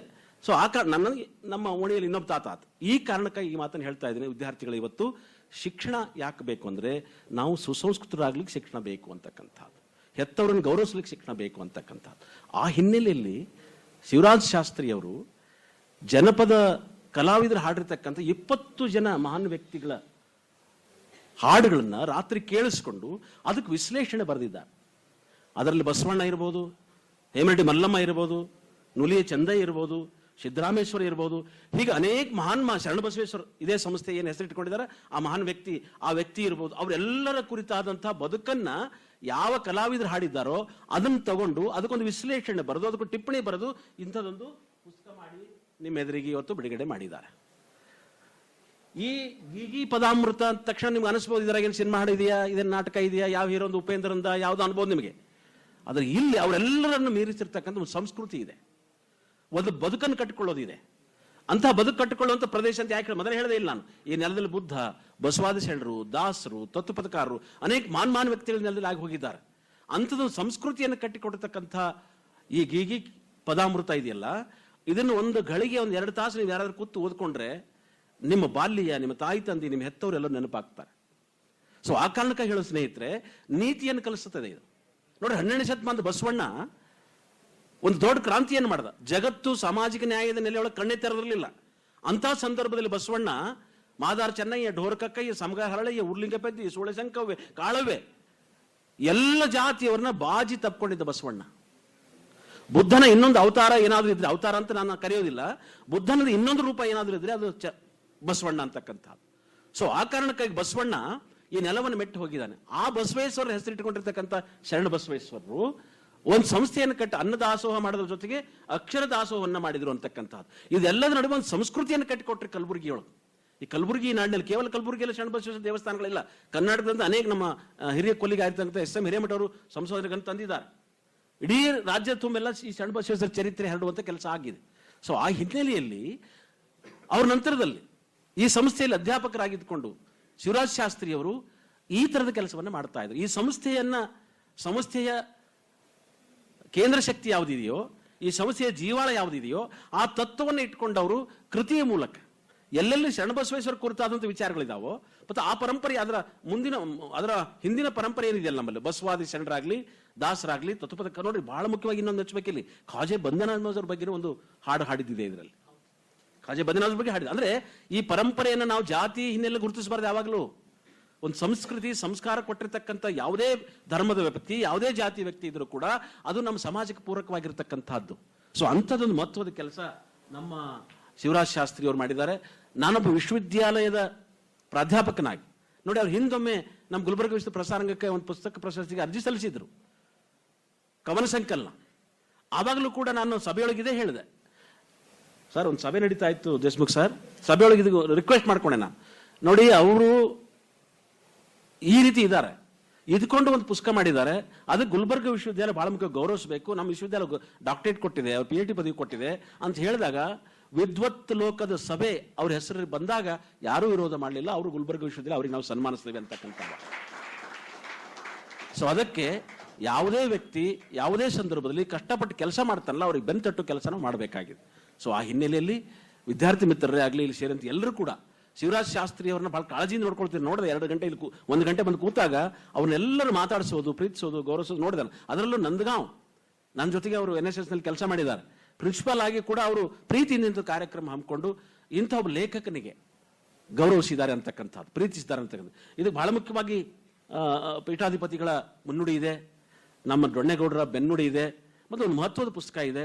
ಅದು ಇನ್ನು ಈ ಪುಸ್ತಕ ಒಳ್ಳೆ ಪುಸ್ತಕನೇ, ಆದರೆ ನಾನು ಶಾಸ್ತ್ರಿ ಅವ್ರಿಗೆ ವಿನಂತಿ ಮಾಡ್ಕೊಳ್ತಾ ಇದ್ದೀನಿ, ಇದು ಇನ್ನೊಂದು ರೀತಿಯೊಳಗ ಒಳ್ಳೆ ಕ್ವಾಲಿಟಿ ಒಳಗೆ ಪ್ರಿಂಟ್ ಆದರೆ ರಾಜ್ಯ ಮಟ್ಟದಲ್ಲಿ ಗೌರವಿಸೋಕೆ ಅವಕಾಶಗಳಿದಾವೆ. ಸೊ ಆ ಕಾರಣಕ್ಕೆ ಇದೇ ನಿಮ್ಮಲ್ಲೇ ಪ್ರಿಂಟಿಂಗ್ ಪ್ರಶ್ನೆ ಮಾಡಿದ್ರು ಕೂಡ ಮುದ್ರಣ ವ್ಯವಸ್ಥೆ ಇದೆಯಲ್ಲ ಅದು ಸ್ವಲ್ಪ ಬದಲಾವಣೆ ಮಾಡಿಕೊಂಡ್ರೆ ಪುಸ್ತಕ ಬೇರೆ ಬೇರೆ ಕಡೆ ಹೆಚ್ಚು ಚಲಾವಣೆಗೆ ಬರ್ಲಿಕ್ಕೆ ಸಾಧ್ಯ ಇದೆ ಅಂತ ನಾನು ಭಾವಿಸ್ಕೊಂಡಿದ್ದೀನಿ. ಅದು ಸಂಸ್ಥೆಯ ಅವರು ದೇಶಮುಖ್ ಅವರು ಇಲ್ಲೇ ಇದ್ದಾರೆ, ಅಂಥವ್ರು ಅದನ್ನು ಮಾಡ್ತಾರೆ ಅಂತ ನಾನು ಅನ್ಕೊಳ್ತೀನಿ.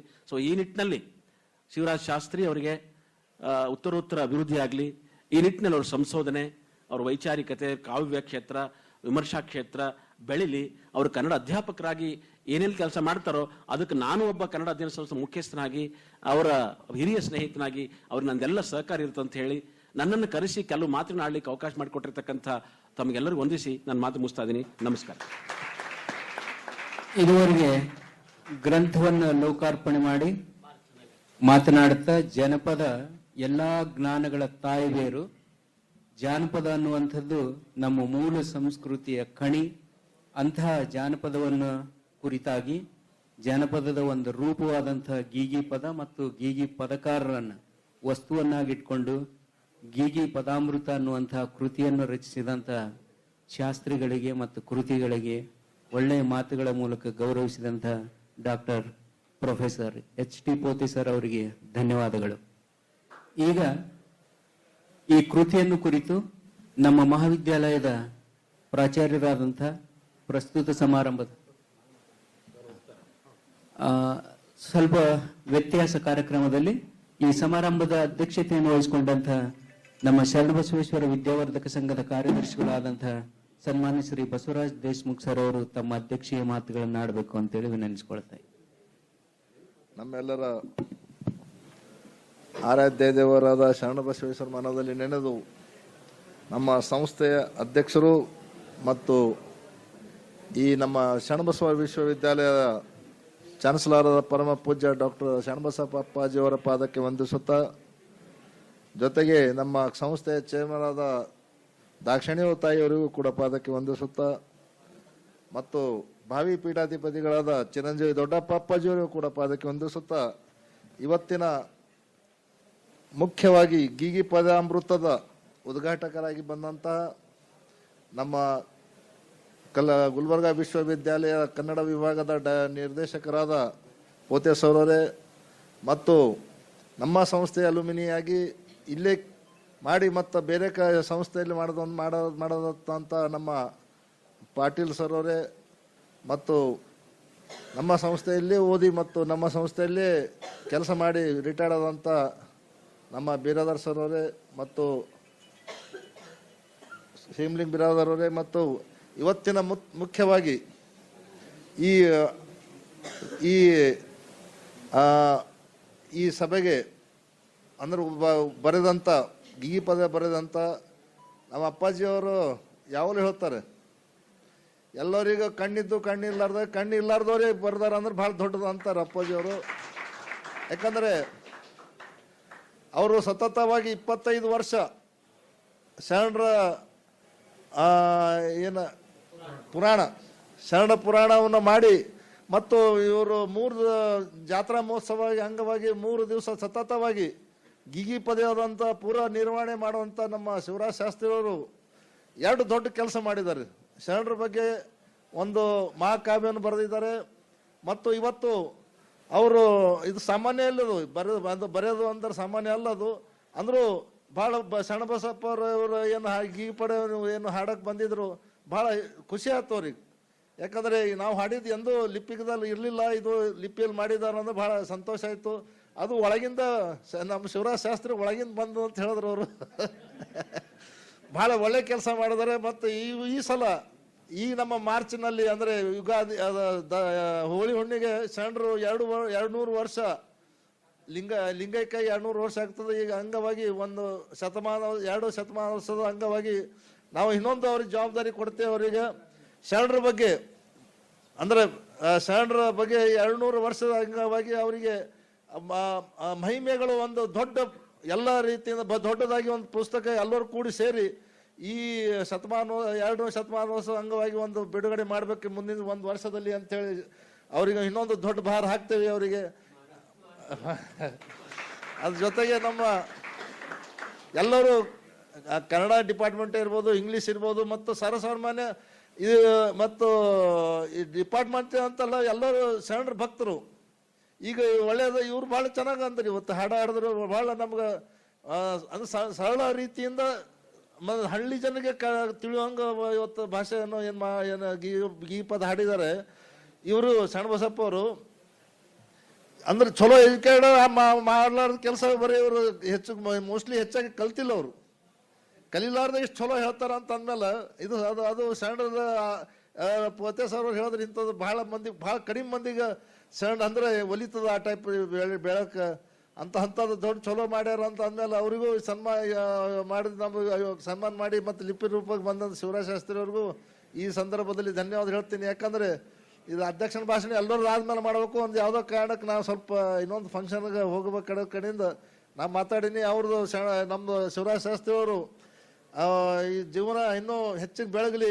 ಯಾಕಂದ್ರೆ ಅಪ್ಪವ್ರದ್ದು ಹತ್ತಿರಲ್ಲಿ ಎಷ್ಟು ಜಾಸ್ತಿ ಇರೋದು ಅಂದ್ರೆ ಅವರೇ. ಯಾವಾಗಲೂ ಅವ್ರಿಗೆ ಒಂದು ದಿವ್ಸನೂ ಕರ್ಕೊಂಡು ಮಾತಾಡಲಿಲ್ಲ ಅಂದ್ರೆ ಅಪ್ಪಾಜಿ ಅವ್ರಿಗೆ ಸಮಾಧಾನ ಆಗಲ್ಲ, ಇವರಿಗೂ ಸಮಾಧಾನ ಆಗಲ್ಲ. ಇವರು ಬೇಡ, ನಾವೆಲ್ಲರೂ ಬೇಡ ಕರೋನಾದ ಅಂತ ಬೇಡದ್ರು ಅವ್ರು ಬಿಡೋಲ್ಲ, ಅಪ್ಪರು ಕರ್ಸಂತಾರೆ. ಈಗ ಅದಕ್ಕೆ ಈ ಸಂದರ್ಭದಲ್ಲಿ ಮತ್ತೊಮ್ಮೆ ನಿಮ್ಮೆಲ್ಲರಿಗೂ ಮತ್ತೊಮ್ಮೆ ಧನ್ಯವಾದ ಹೇಳ್ತಾ, ಮತ್ತು ನಮ್ಮ ಈ ಕಾಲೇಜಿನ ಪ್ರಾಂಶುಪಾಲರು ಒಳ್ಳೆ ರೀತಿಯಿಂದ ನಮ್ಮ ಇದನ್ನು ಕಾರ್ಯಕ್ರಮವನ್ನು ಮಾಡಿದ್ದಾರೆ, ಅವರಿಗೂ ಧನ್ಯವಾದ ಹೇಳ್ತಾ, ಮತ್ತೊಮ್ಮೆ ಶಿವರಾಜ್ ಶಾಸ್ತ್ರಿ ಅವರು ಜೀವನ ಮತ್ತು ಅವ್ರ ಕುಟುಂಬಕ್ಕೆ ಇನ್ನೂ ಆರೋಗ್ಯ ಕೊಟ್ಟು ಮತ್ತು ಇನ್ನೂ ಹೆಚ್ಚಿನ ಈ ಬರವಣಿಗೆ ಬರಲಿ ಹೊರಗೆ. ಯಾಕಂದ್ರೆ ಅಪ್ಪಾಜಿ ಅವ್ರು ಮೊದಲೇ ಹೇಳ್ತಾರೆ, ಈ ಕಣ್ಣಿದ್ದವ್ರು ಬರ್ದಿಲ್ಲ, ಕಣ್ಣು ಇರ್ಲಾರ್ದವ್ರು ಬರ್ದಾರ ಅಂದ್ಮೇಲೆ ಅಪ್ಪಾಜಿ ಭಾಳ ಇದ್ಮೇಲೆ ಇದು ಅದ ಬರೀದಂತೆ ಸಂದರ್ಭ ಹೇಳ್ತಾ ಎರಡು ಮಾತು ಮುಗಿಸ್ತೀನಿ. ಜೈ ಕರ್ನಾಟಕ. ಗೀಗಿ ಪದಗಳನ್ನ ಮತ್ತು ಗೀಗಿ ಪದಕಾರರನ್ನು ಕುರಿತಾಗಿ ಗೀಗಿ ಪದಾಮೃತ ಅನ್ನುವಂತ ಕೃತಿಯನ್ನು ಬರೆದದ್ದು ಡಾಕ್ಟರ್ ಶಾಸ್ತ್ರಿ ಅವರ ಉತ್ತಮವಾದಂತ ಕಾರ್ಯ ಅಂತ ಹೇಳಿದ್ದಾರೆ ಅಂತ ಸನ್ಮಾನ್ಯ ಬಸವರಾಜ್ ದೇಶಮುಖ್ ಅಣ್ಣವರಿಗೆ ಧನ್ಯವಾದಗಳು. ಈಗ ಪ್ರಸ್ತುತ ಸಮಾರಂಭದ ಅಧ್ಯಕ್ಷರ ಒಂದು ವಿನಂತಿಯನ್ನ ಕ್ಷಮೆ ಕೋರ್ತಾ ನಾವು ಕಾರ್ಯಕ್ರಮವನ್ನು ಮುಂದುವರಿಸ್ತಾ ಇದ್ದೀವಿ. ಈ ಒಂದು ಕಾರ್ಯಕ್ರಮದಲ್ಲಿ ಮುಖ್ಯ ಅತಿಥಿಗಳ ಸ್ಥಾನದಲ್ಲಿ ಅಲಂಕೃತರಾದಂತಹ ನಮ್ಮ ಮಹಾವಿದ್ಯಾಲಯದ ಹಳೆಯ ವಿದ್ಯಾರ್ಥಿಗಳು ಅಷ್ಟೇ ಅಲ್ಲ, ನಮ್ಮ ಸಂಸ್ಥೆ ಕನ್ನಡ ಪ್ರಾಧ್ಯಾಪಕರು ಆದಂತಹ ಪ್ರೊಫೆಸರ್ ಕ್ಷೇಮಲಿಂಗ್ ಬಿರಾದರ್ ಸರ್ ಅವರು ತಮ್ಮ ಒಂದೆರಡು ಮಾತುಗಳನ್ನು ಆಡಬೇಕು ಅಂತೇಳಿ ವಿನಂತಿಸ್ಕೊಳ್ತಾರೆ. ಸರ್. ಕ್ಷೇತ್ರಾಧಿಪತಿ ಶ್ರೀ ಶರಣಬಸವೇಶ್ವರನನ್ನ ಎನ್ನ ಮನೋಮಂದಿರದಲ್ಲಿ ಸ್ಮರಿಸಿಕೊಂಡು, ಗುರುಗಳಾಗಿರುವ ಶ್ರೀ ಮರುಳಸಿದ್ದರನ್ನ ಹೃದಯ ಮಂದಿರದಲ್ಲಿ ಸ್ಮರಿಸಿ, ಶರಣ ಸಂಸ್ಥಾನದ ಎಲ್ಲ ಪೀಠಾಧಿಪತಿಗಳ ದಿವ್ಯಚೇತನಕ್ಕೆ ನತಮಸ್ತಕನಾಗಿ, ಸದ್ಯದ ಪೀಠಾಧಿಪತಿಗಳಾಗಿರುವ ಪರಮಪೂಜ್ಯ ಡಾಕ್ಟರ್ ಶರಣಬಸವಪ್ಪ ಅಪ್ಪಾಜಿಯವರ ಪಾದಪದ್ಮಗಳಿಗೆ ಪಡಮಟ್ಟು ಅವ್ವಾಜಿಯವರ ಪಾದಗಳಿಗೆ ನಮಸ್ಕರಿಸಿ, ಭಾವಿ ಪೀಠಾಧಿಪತಿಗಳಾಗಿರುವಂಥ ಚಿರಂಜೀವಿ ದೊಡ್ಡಪ್ಪ ಅವರ ಪಾದಗಳಿಗೆ ನಮಸ್ಕರಿಸಿ, ವೇದಿಕೆಯ ಮೇಲೆ ಅಧ್ಯಕ್ಷೀಯ ನುಡಿಗಳನ್ನಾಡಿದ ಕಾರ್ಯದರ್ಶಿಗಳಾಗಿರುವ ಬಸವರಾಜ್ ದೇಶಮುಖ್ ಅಣ್ಣ ಅವರೇ, ಪ್ರಾಚಾರ್ಯರಾದ ಸುರೇಶ್ ನಂದಗಾಂವ್ ಅವರೇ, ಕನ್ನಡ ವಿಭಾಗದ ಕಲಬುರಗಿ ವಿಶ್ವವಿದ್ಯಾಲಯದ ಮುಖ್ಯಸ್ಥರಾಗಿರುವಂಥ ಡಾಕ್ಟರ್ HT ಪೋತೆ ಅವರೇ, ಗೆಳೆಯರು ಸ್ನೇಹಿತರು ಆಗಿರುವ ಕಲ್ಯಾಣರಾವ್ ಪಾಟೀಲ್ ಅವರೇ, ಇನ್ನೊಬ್ಬ ಆತ್ಮೀಯ ಗೆಳೆಯರಾಗಿರುವ ಮತ್ತು ಇವತ್ತಿನ ಮದಿಮಗ ಆಗಿರುವಂಥ ಡಾಕ್ಟರ್ ಶಿವರಾಜ್ ಶಾಸ್ತ್ರಿ ಹೆರೂರ್ ಅವರೇ, ನಾವೇನ ಇಂಥವು ನಡೆದು ಅಂತಂದ್ರೆ ಶಿವರಾಜ್ ಶಾಸ್ತ್ರಿ ಅವ್ರಿಗೆ ಅಂತೀವಿ ಮದಿಮಗ ಭಾರಿ ಶೃಂಗಾರಗೊಂಡಾರ ಅಂತ ಜೋಕ್ ಮಾಡ್ತಿರ್ತೀವಿ. ಇವತ್ತು ಅವರು ಈ ಕಾರ್ಯಕ್ರಮದ ಕೇಂದ್ರ ಬಿಂದು ಶಿವರಾಜ್ ಶಾಸ್ತ್ರಿ ಹೆರೂರ್ ಸರ್. ಈ ಮಹಾವಿದ್ಯಾಲಯದ ಎಲ್ಲ ಪ್ರಾಧ್ಯಾಪಕ ವೃಂದದವರೇ, ವಿದ್ಯಾರ್ಥಿನಿಯರೇ, ಡಾಕ್ಟರ್ ಶಿವರಾಜ್ ಶಾಸ್ತ್ರಿ ಹೆರೂರ್ ಅವರಿಗೆ ನಾವು ನೀವೆಲ್ಲ ವಿಶೇಷಚೇತನರು ಅಂತ ಕರೆದರೂ ಕೂಡ, ಅಪ್ಪ ಅವರು ಒಂದು ಸಲ ನಾವೆಲ್ಲರೂ ಕೂಡಿಕೊಂಡಿದ್ದಾಗ ಇಲ್ಲಿ ಯಾರಿಗೆ ಕಣ್ಣಿಲ್ಲಿ ಹೇಳ್ರಿ ಅಂತಂದರು. ಅಪ್ಪ ಅವ್ರು ಏನ್ರೇ ಕೇಳ್ತಾರಂತಂದ್ರೆ ಅದ್ರೊಳಗೊಂದು ವಿಶೇಷತೆ ಇರ್ತದ ಅಂತ ನಮಗೆ ಗೊತ್ತು.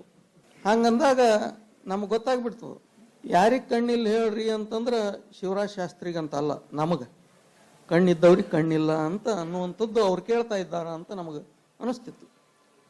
ಯಾಕಂತ ಕೇಳಿದರೆ, ಕಣ್ಣಿರೋರು ಮಾಡಲಾಗದಂತಹ ಬಹುದೊಡ್ಡ ಸಾಧನೆಯನ್ನ ಅವರು ಮಾಡ್ತಾ ಇದ್ದಾರೆ. ದೇವರು ಎಲ್ರಿಗೂ ಒಲಿಯೋದಿಲ್ಲ, ಮೆಚ್ಚೋದಿಲ್ಲ. ಕೆಲವು ಜನರಿಗೆ ದೇವರು ಒಲಿತಾನ. ಅದು ಪೂರ್ವ ಜನ್ಮದ ಕರ್ಮದ ಫಲ ಅಂತ ನಾನು ಭಾವಿಸಿದ್ದೇನೆ. ಶಿವರಾಜ್ ಶಾಸ್ತ್ರಿ ಅವರಿಗೆ ಪೂರ್ವ ಜನ್ಮದ ಕರ್ಮದ ಫಲ ಇದೆ. ಹಿಂದೆ ಮಾಡಿದ ಕರ್ಮದ ಫಲ ಇಂದು ಉಂಡುಣಬೇಕು ಆತ್ಮ ಅಂತ.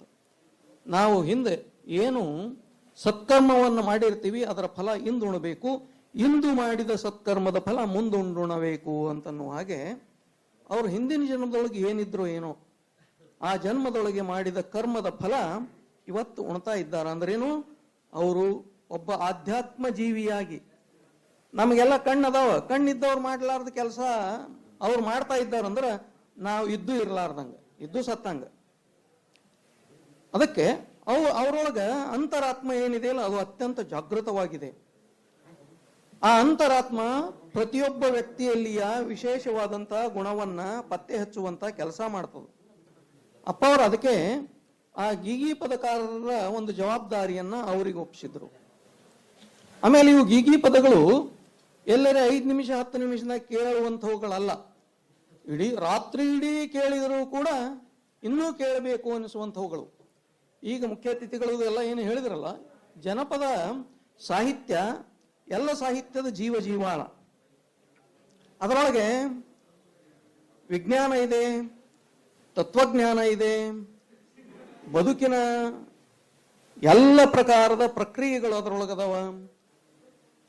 ಹೀಗಾಗಿ ಈಗ ಅವರು ಏನು ಹಾಡಿದ್ರಲ್ಲ, ನಮ್ಮಲ್ಲಿ ಸೈನ್ಸ್ ವೈಜ್ಞಾನಿಕವಾಗಿ ನಾವು ಎಷ್ಟೆಲ್ಲ ಸಾಧಿಸಿದರೂ ಕೂಡ ನಾವು ಇವತ್ತು ಅತೃಪ್ತರಾಗಿದ್ದೀವಿ. ನಾವು ವೈಜ್ಞಾನಿಕವಾಗಿ ಬಹಳಷ್ಟನ್ನು ಸಾಧಿಸಿದ್ರು ಕೂಡ ಇವತ್ತು ಅತೃಪ್ತರಾಗಿದ್ದೀವಿ. ಏನೂ ಸಾಧನೆ ಮಾಡದೇ ಇದ್ರು, ಏನೂ ಸಾಧನೆ ಮಾಡಿಲ್ಲ ಅಂತಲ್ಲ, ಮಾಡದೇ ಇದ್ರು ಜನಪದಿಯರು ಇವತ್ತು ಸಂತೃಪ್ತರಾಗಿದ್ದಾರೆ. ಕರೋನಾ ಬಂದು ನಾವೆಲ್ಲ ಒಬ್ಬರ ಮನೆಗೆ ಒಬ್ಬರು ಹೋಗ್ಲಾರ್ದಂಗ, ಒಬ್ಬರ ಸಮೀಪ ಒಬ್ಬರು ಕೂಡ್ಲಾರ್ದಂಗ ಇದ್ರು ಕೂಡ ಹಳ್ಳ್ಯಾಗ ಮಂದಿ ನೋಡ್ರಿ, ಒಬ್ಬರು ಬಾಜು ಒಬ್ಬರು ಕೂಡ್ತಾರ, ಒಬ್ಬರು ಬಾಜು ಒಬ್ಬರು ನಿಂತಿರ್ತಾರ. ಏನ ಚಲೋ ಚೆನ್ನಾಗಿ ಮದುವೆ ಮುಂಜಿ ಎಲ್ಲ ಮಾಡ್ತಾ ಇದ್ದಾರೆ. ಅಂದ್ರೆ ಮಾಡಬೇಕು ಅಂತಲ್ಲ, ಅಂದ್ರೆ ಅವರು ಮಾನಸಿಕವಾಗಿ ಅತ್ಯಂತ ಸಂತೃಪ್ತರದಾರ. ಈ ಹಾಡುಗಳು ಶರಣ ಬಸವೇಶ್ವರದು ದಾಸೋಹ ಜೀವನ ಕುರಿತಾದಂತಹ ಹಾಡುಗಳು, ಅವರ ಪವಾಡ ಗುಣಗಳನ್ನ ಕುರಿತಾದಂತಹ ಹಾಡುಗಳು, ಪವಾಡದ ದೃಶ್ಯಗಳನ್ನ, ಪವಾಡದ ಪ್ರಸಂಗಗಳನ್ನು ಕುರಿತಾದಂತಹ ಹಾಡುಗಳು. ಅವುಗಳನ್ನು ಕೇಳಿದ್ರೆ ಇನ್ನೂ ಕೇಳಬೇಕು ಅಂತ ಅನಿಸ್ತದ. ಅದನ್ನ ಕೇಳ್ತಾ ಇದ್ರೆ ನಮ್ಮನ್ನು ಆ ಕ್ಷಣದೊಳಗೆ ಬೇರೊಂದು ಲೋಕದಲ್ಲಿ ವಿಹಾರ ಮಾಡ್ಲಿಕ್ಕೆ ಹಸ್ತದ. ಅದರೊಳಗೆ ಜನಪದ ಸಾಹಿತ್ಯದೊಳಗೆ ವಿಶೇಷವಾಗಿ ಈ ಗಿಗಿ ಪದಗಳೊಳಗ ಎಲ್ಲ ಕಾವ್ಯಾಂಶಗಳನ್ನು ನಾವು ಕಾಣ್ತೀವಿ. ಕಾವ್ಯಮೆಸೆಸೆ ಅರ್ಥಕೃತೆ ವ್ಯವಹಾರಮಿದೆ ಶಿವೇತರ ರಕ್ಷತೆ ಸದ್ಯಾಪರ ನಿವೃತೆ. ಅವ್ರು ಹಾಡ್ತಾ ಇರ್ಬೇಕಾದ್ರೆ ನಾವು ಬೇರೊಂದು ಲೋಕದೊಳಗೆ ವಿಹಾರ ಮಾಡ್ತಾ ಇದ್ದೀವಿ. ಸದ್ಯಹಾಪರ ನಿವೃತೆಯೇ. ಅವ್ರು ಹಾಡೋ ವೇಳೆಗೆ ಯಾರೇ ಮನೆಗೆ ನೆನ್ಸ್ಕೊಂಡ್ರೇನು? ರೊಟ್ಟಿ ಬುಟ್ಟ್ಯಾಗಿಂದು ಸಂಕ್ರಮಣದ ಹೋಳಿಗೆಗೆ ನೆನ್ಸ್ಕೊಂಡಿರೇನು? ಇಲ್ಲ. ಅವ್ರು ಹಾಡ್ತಾ ಇರ್ಬೇಕಾದ್ರೆ ನಾವು ಬೇರೊಂದು ಲೋಕದಲ್ಲಿ ವಿಹಾರ ಮಾಡ್ತಾ ಇದ್ವಿ. ನಮ್ಮದೇ ಅವರದೇ ಆದಂತ ಒಂದು ಲೋಕವನ್ನು ಸೃಷ್ಟಿ ಮಾಡಿದ್ರು. ನಮ್ಮನ್ನ ಆ ಲೋಕಕ್ಕೆ ಎತ್ತಿಕೊಂಡು ಹೋಗುವಂತ ಕೆಲಸ ಮಾಡಿದ್ರು. ಅದಕ್ಕೆ ಹೇಳ್ತಾರೆ, ಇಂಗ್ಲಿಷ್ನೊಳಗೆ ಒಂದು ಸಂಸ್ಕೃತದೊಳಗೆ ಇದೆ, ಸಂಸ್ಕೃತದ್ದೇ ಇಂಗ್ಲಿಷ್ನೊಳಗೆ ಹೇಳಿದ್ದಾರ, ಧ್ರುವ ಇತಿ ಧರ್ಮ which uplift is the religion. ಯಾವುದು ನಮ್ಮನ್ನ ಎತ್ತಿ ಹಿಡಿಯುತ್ತದೋ, ಯಾವುದರಿಂದ ಎತ್ತಿ ಹಿಡಿಯೋದು? ಈ ಲೋಕದ ಜಂಜಡಗಳಿಂದ ಯಾವುದು ನಮ್ಮನ್ನು ಎತ್ತಿ ಹಿಡಿಯುತ್ತದೋ ಅದು ಧರ್ಮ.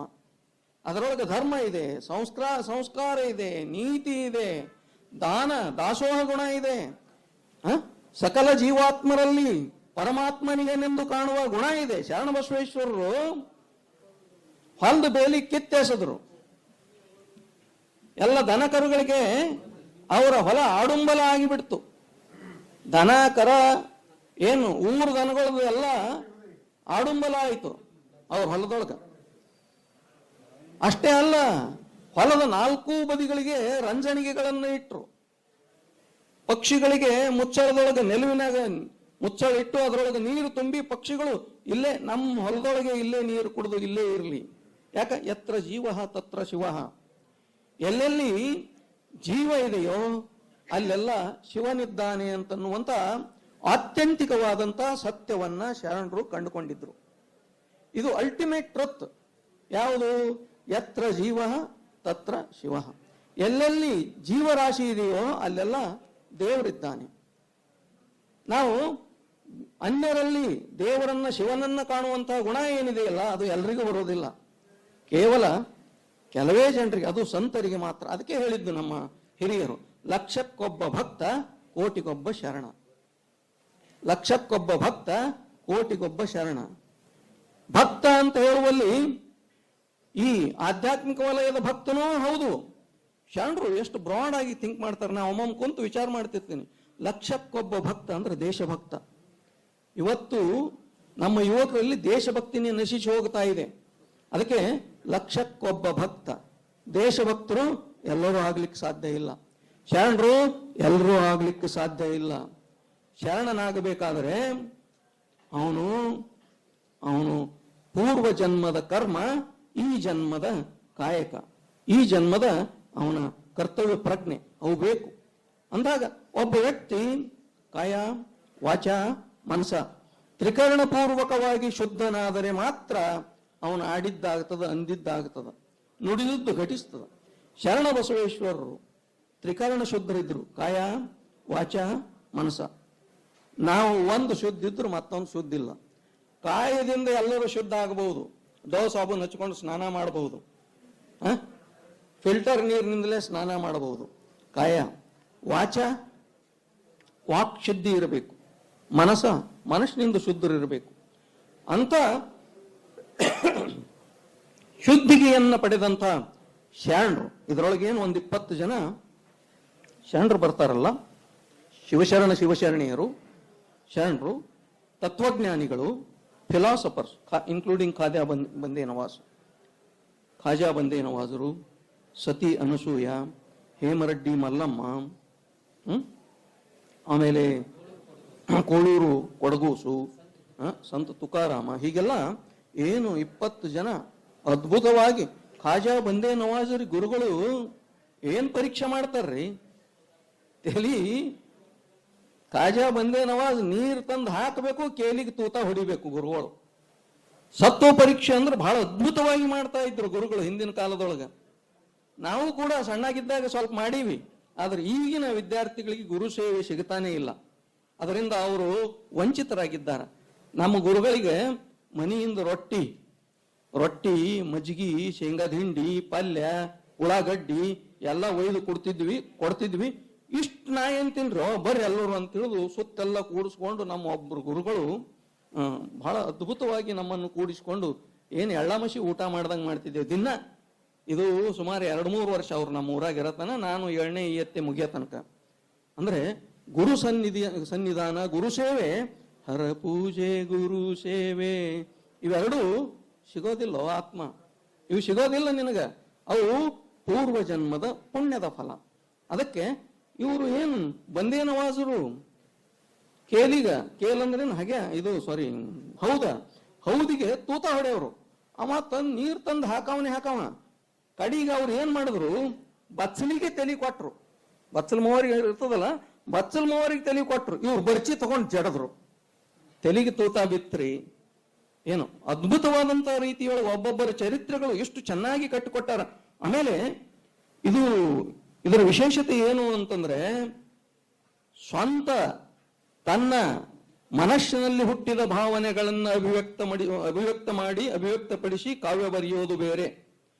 ಇನ್ನೊಬ್ರು ಹಾಡಿದಂತಹ ಹಾಡುಗಳು, ಅದು ಎಲ್ಲಿ ಶರಣ ಬಸವೇಶ್ವರ ಜಾತ್ರಾ ಮಹೋತ್ಸವದ ಸಂದರ್ಭದೊಳಗ ಮತ್ತೊಬ್ಬರು ಹಾಡಿದಂತಹ ಹಾಡುಗಳನ್ನ ರೆಕಾರ್ಡ್ ಮಾಡಿಕೊಂಡು ಅವುಗಳನ್ನ 100 ಸಲ ಕೇಳಿ ಅವ್ರು ತಮ್ಮ ಯಾವುದು ಬ್ರೈಲ್ ಲಿಪಿ ಒಳಗ ಅದನ್ನು ಚುಚ್ಚಿ ಬರಿಬೇಕ್ರಿ. ನಮ್ಮಂಗ ಪೆನ್ ತಗೊಂಡ್ ಗರ ಬರೆಯೋದಲ್ಲ, ಅವು ಚುಚ್ಚಿ ಅಕ್ಷರಗಳನ್ನ ರಚನೆ ಮಾಡಬೇಕು.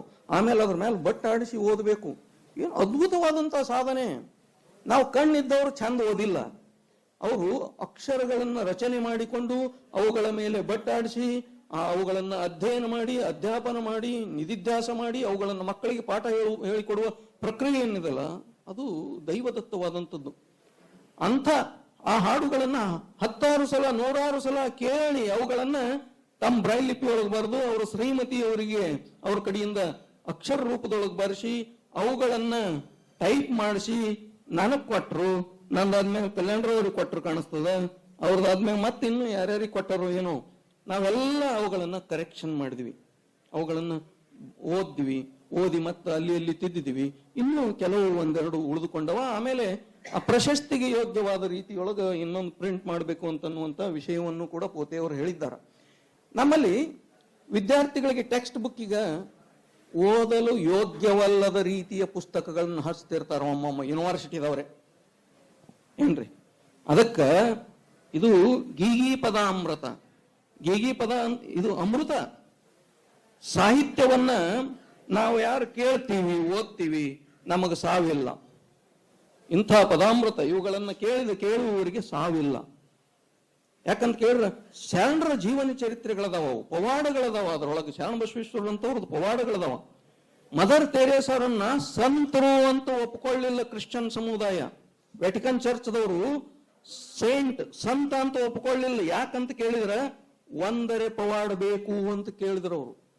ನೀವು ಪೇಪರ್ ಓದಿದ್ರೆ ನಿಮ್ಗೆ ಗೊತ್ತಿರ್ತದೆ. ಈಗ 15-20 ವರ್ಷದ ಹಿಂದೆ ಪೇಪರ್ನೊಳಗೆ ಬಂದಂತ ವಿಚಾರವನ್ನು ನಾನು ಓದಿ ತಿಳ್ಕೊಂಡಿದ್ದೀನಿ. ಮದರ್ ತೆರೇಸರ್ ಅವ್ರದ್ದು ಒಂದರೆ ಹಿಂದೆ 2 ಸಲ ಏನೋ ರಿಜೆಕ್ಟ್ ಆಯ್ತು. ಅವ್ರದ್ದು ಪೋಪ್ಗಳದ್ದು ಮೀಟಿಂಗ್ ಜರುಗಿತು.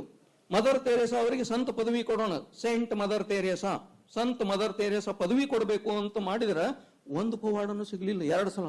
3ನೇ ಸಲ ಒಂದು ಪವಾಡ, ಎಲ್ಲಿಂದ ಒಂದು ಪವಾಡ ಸಿಕ್ಕ ಕಾರಣವಾಗಿ ಅವರಿಗೆ ಸಂತ ಮದರ್ ತೆರೇಸಾ ಅಂತ ಕೊಟ್ಟರು.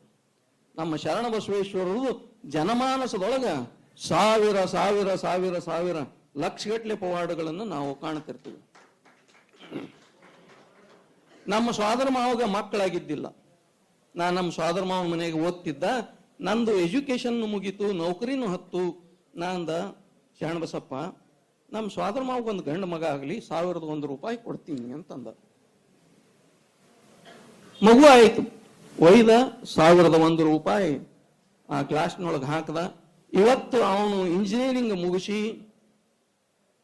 ಅಸಿಸ್ಟೆಂಟ್ ಇಂಜಿನಿಯರ್ ಅದ. ನಾವು ಅಂದ್ರೆ ಇಂಥವು ಬಹಳ ಜನರ ಮನೆಯೊಳಗೆ ನಡೆದವ. ನಮ್ಮ ಅತ್ತೆಯವ್ರನ್ನ ಹೇಳಿದ್ರು ಮೊನ್ನೆ, ಅವ್ರಿಗೆ ಮೊಮ್ಮಗ ಹುಟ್ಲಿ ಅಂತ ತಿಳಿದು ಪ್ರಸಾದ ಒಯ್ದು ಸೊಸಿ ಹೆಣಿಗೆ ಹಚ್ಚಿದ್ರಂತ. ಮೊದಲು 2 ಹೆಣ್ಣಾಗಿದ್ದು ಸೊಸಿ ಹೆಣಿಗೆ ಪ್ರಸಾದ ಹಚ್ಚಿದ್ರಂತ. ಹಚ್ಚಿದ ಮೇಲೆ ಮೊಮ್ಮಗ ಹುಟ್ಟದನಂತ ಒಯ್ದು 1001 ರೂಪಾಯಿ ಕಾಣಿಕೆ ಕೊಟ್ಟು ಬಂದ.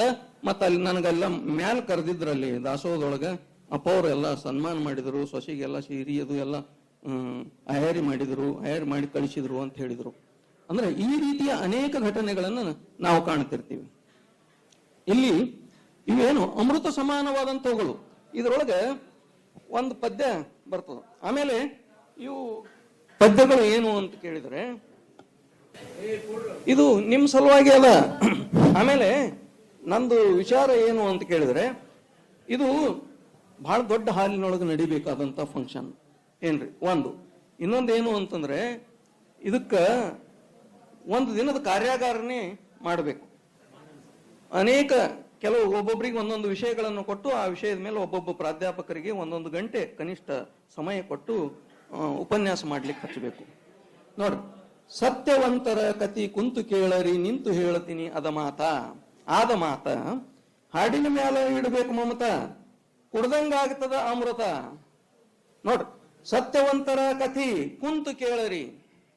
ಹರಿಶ್ಚಂದ್ರ ಕಾವ್ಯದೊಳಗ ರಾಘವಂಕ ಹೇಳ್ತಾನೆ, ಹರನೆಂಬುದೇ ಸತ್ಯ, ಸತ್ಯವೆಂಬುದೇ ಹರನು.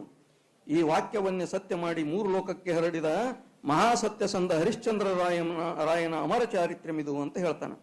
ಹರನೆಂಬುದೇ ಸತ್ಯ, truth is God, God is truth. ಸತ್ಯವಂತರ ಇವರೆಲ್ಲರೂ ಇದ್ರೊಳಗೆ ಬರ್ತಕ್ಕಂಥ ಎಲ್ಲ ಶಿವಶರಣರು ಏನದಾರಲ್ಲ ಅವ್ರು ಸತ್ಯವಂತರದಾರ. ಅವ್ರ ಕತಿ ನೀವೆಲ್ಲ ಕುಂತ ಕೇಳ್ರಿ, ನಾವು ನಿಂತು ಹಾಡ್ತೀವಿ ಅಂತಂತಾರ ಅವರು. ಜಗನ್ನಾಥ ದಾಸರು ಒಂದು ಕಡೆಗೆ ಹೇಳ್ತಿರ್ತಾರೆ, ಏನು ಅಂತ ಕೇಳಿದ್ರೆ, ಮಲಗಿ ಪರಮಾದರದಿ ಪಾಡಲು ಕುಳಿತು ಕೇಳುವನು, ಕುಳಿತು ಪಾಡಲು ನಿಂತು ಕೇಳುವನು, ನಿಂತು ಪಾಡಲು ನಲಿವನು, ಎನಿತು ಸುಲಭನೋ ಹರಿಯು. ದೇವರು ಭಕ್ತನಾದವನು ಮಲಕ್ಕೊಂಡು ಭಜನೆ ಮಾಡಿದನು ಅಂದ್ರ, ಮಲಕ್ಕೊಂಡು ದೇವರ ನಾಮಸ್ಮರಣೆ ಮಾಡಿದನು ಅಂತಂದ್ರ ಭಕ್ತ ದೇವ್ರು ನಿಮ್ಮ ಮಗಲ ಕುಂತು ಕೇಳ್ತಾನಂತ, ನಿಮ್ಮ ಮಗಲ ಕುಂತು ಕೇಳ್ತಾನಂತ. ಮಲಗಿ ಪರಮಾದರದಿ ಪಾಡಲು ಕುಳಿತು ಕೇಳುವನು, ಕುಳಿತು ಪಾಡಲು. ನೀ ಕುಂತು ಭಜನೆ ಮಾಡ್ದಿ ಅಂದ್ರ ನಿಂತು ಕೇಳುವನು. ನೀ ನಿಂತು ಹಾಡ್ದಿ, ಭಜನೆ ಮಾಡ್ದಿ, ಅವನ ನಾಮಸ್ಮರಣೆ ಮಾಡ್ದಿ, ಪ್ರಾರ್ಥಿಸಿದಿ ಅಂತಂದ್ರ ನಲಿವನು. ನಮ್ಮ ತುಕಾರಾಮ್, ಸಂತ ತುಕಾರಾಮ್ ಮಹಾರಾಷ್ಟ್ರದೊಳಗ ಈಗ ಪಂಢರಪುರ ಏನಿದೆಲ್ಲ ಅಲ್ಲೆಲ್ಲ ನಿಂತು ಭಜನೆ ಮಾಡ್ತಾರೆ, ಮ್ಯಾಲ ಕೈ ಎತ್ತಿ, ಏನ್ ಅದ್ಭುತವಾಗಿ. ನಲಿವನು ಏನಿತ್ತು ಸುಲಭನೋ ಹರಿಯು. ದೇವರು ಬಹಳ ಸರಳದನ, ಸರಳ ಇದ್ದವ್ರಿಗೆ ಸರಳದನ, ಕಷ್ಟ ಇದ್ದವ್ರಿಗೆ ಬಹಳ ಕಷ್ಟ ಅದನ.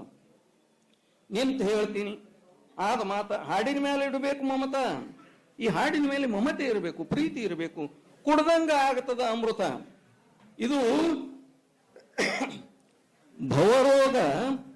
ಭವರೋಗ ದೂರ ಮಾಡುವಂತ ಔಷಧಿ ಇದ್ರೊಳಗದ. ನಾವು ಕೆಮ್ಮಿಗ, ನೆಗಡಿಗ, ಕರೋನಾಕ ಪೆರೋನಾಕ ನಾವು ಡಾಕ್ಟರ್ ಬಳಿ ಹೋಗ್ಬೇಕು. ಭವರೋಗ, ಈ ಬದುಕಿನಿಂದ ಮುಕ್ತಿಯನ್ನ ಪಡಿಬೇಕಾದ್ರೆ ಶರಣರ ಜೀವನ ಚರಿತ್ರೆಗಳನ್ನು ನಾವು ಕೇಳಬೇಕು. ಭಕ್ತಿವಂತ ವ್ಯಕ್ತಿಗಳ ಜೀವನ ಚರಿತ್ರೆಯನ್ನು ಕೇಳಬೇಕು.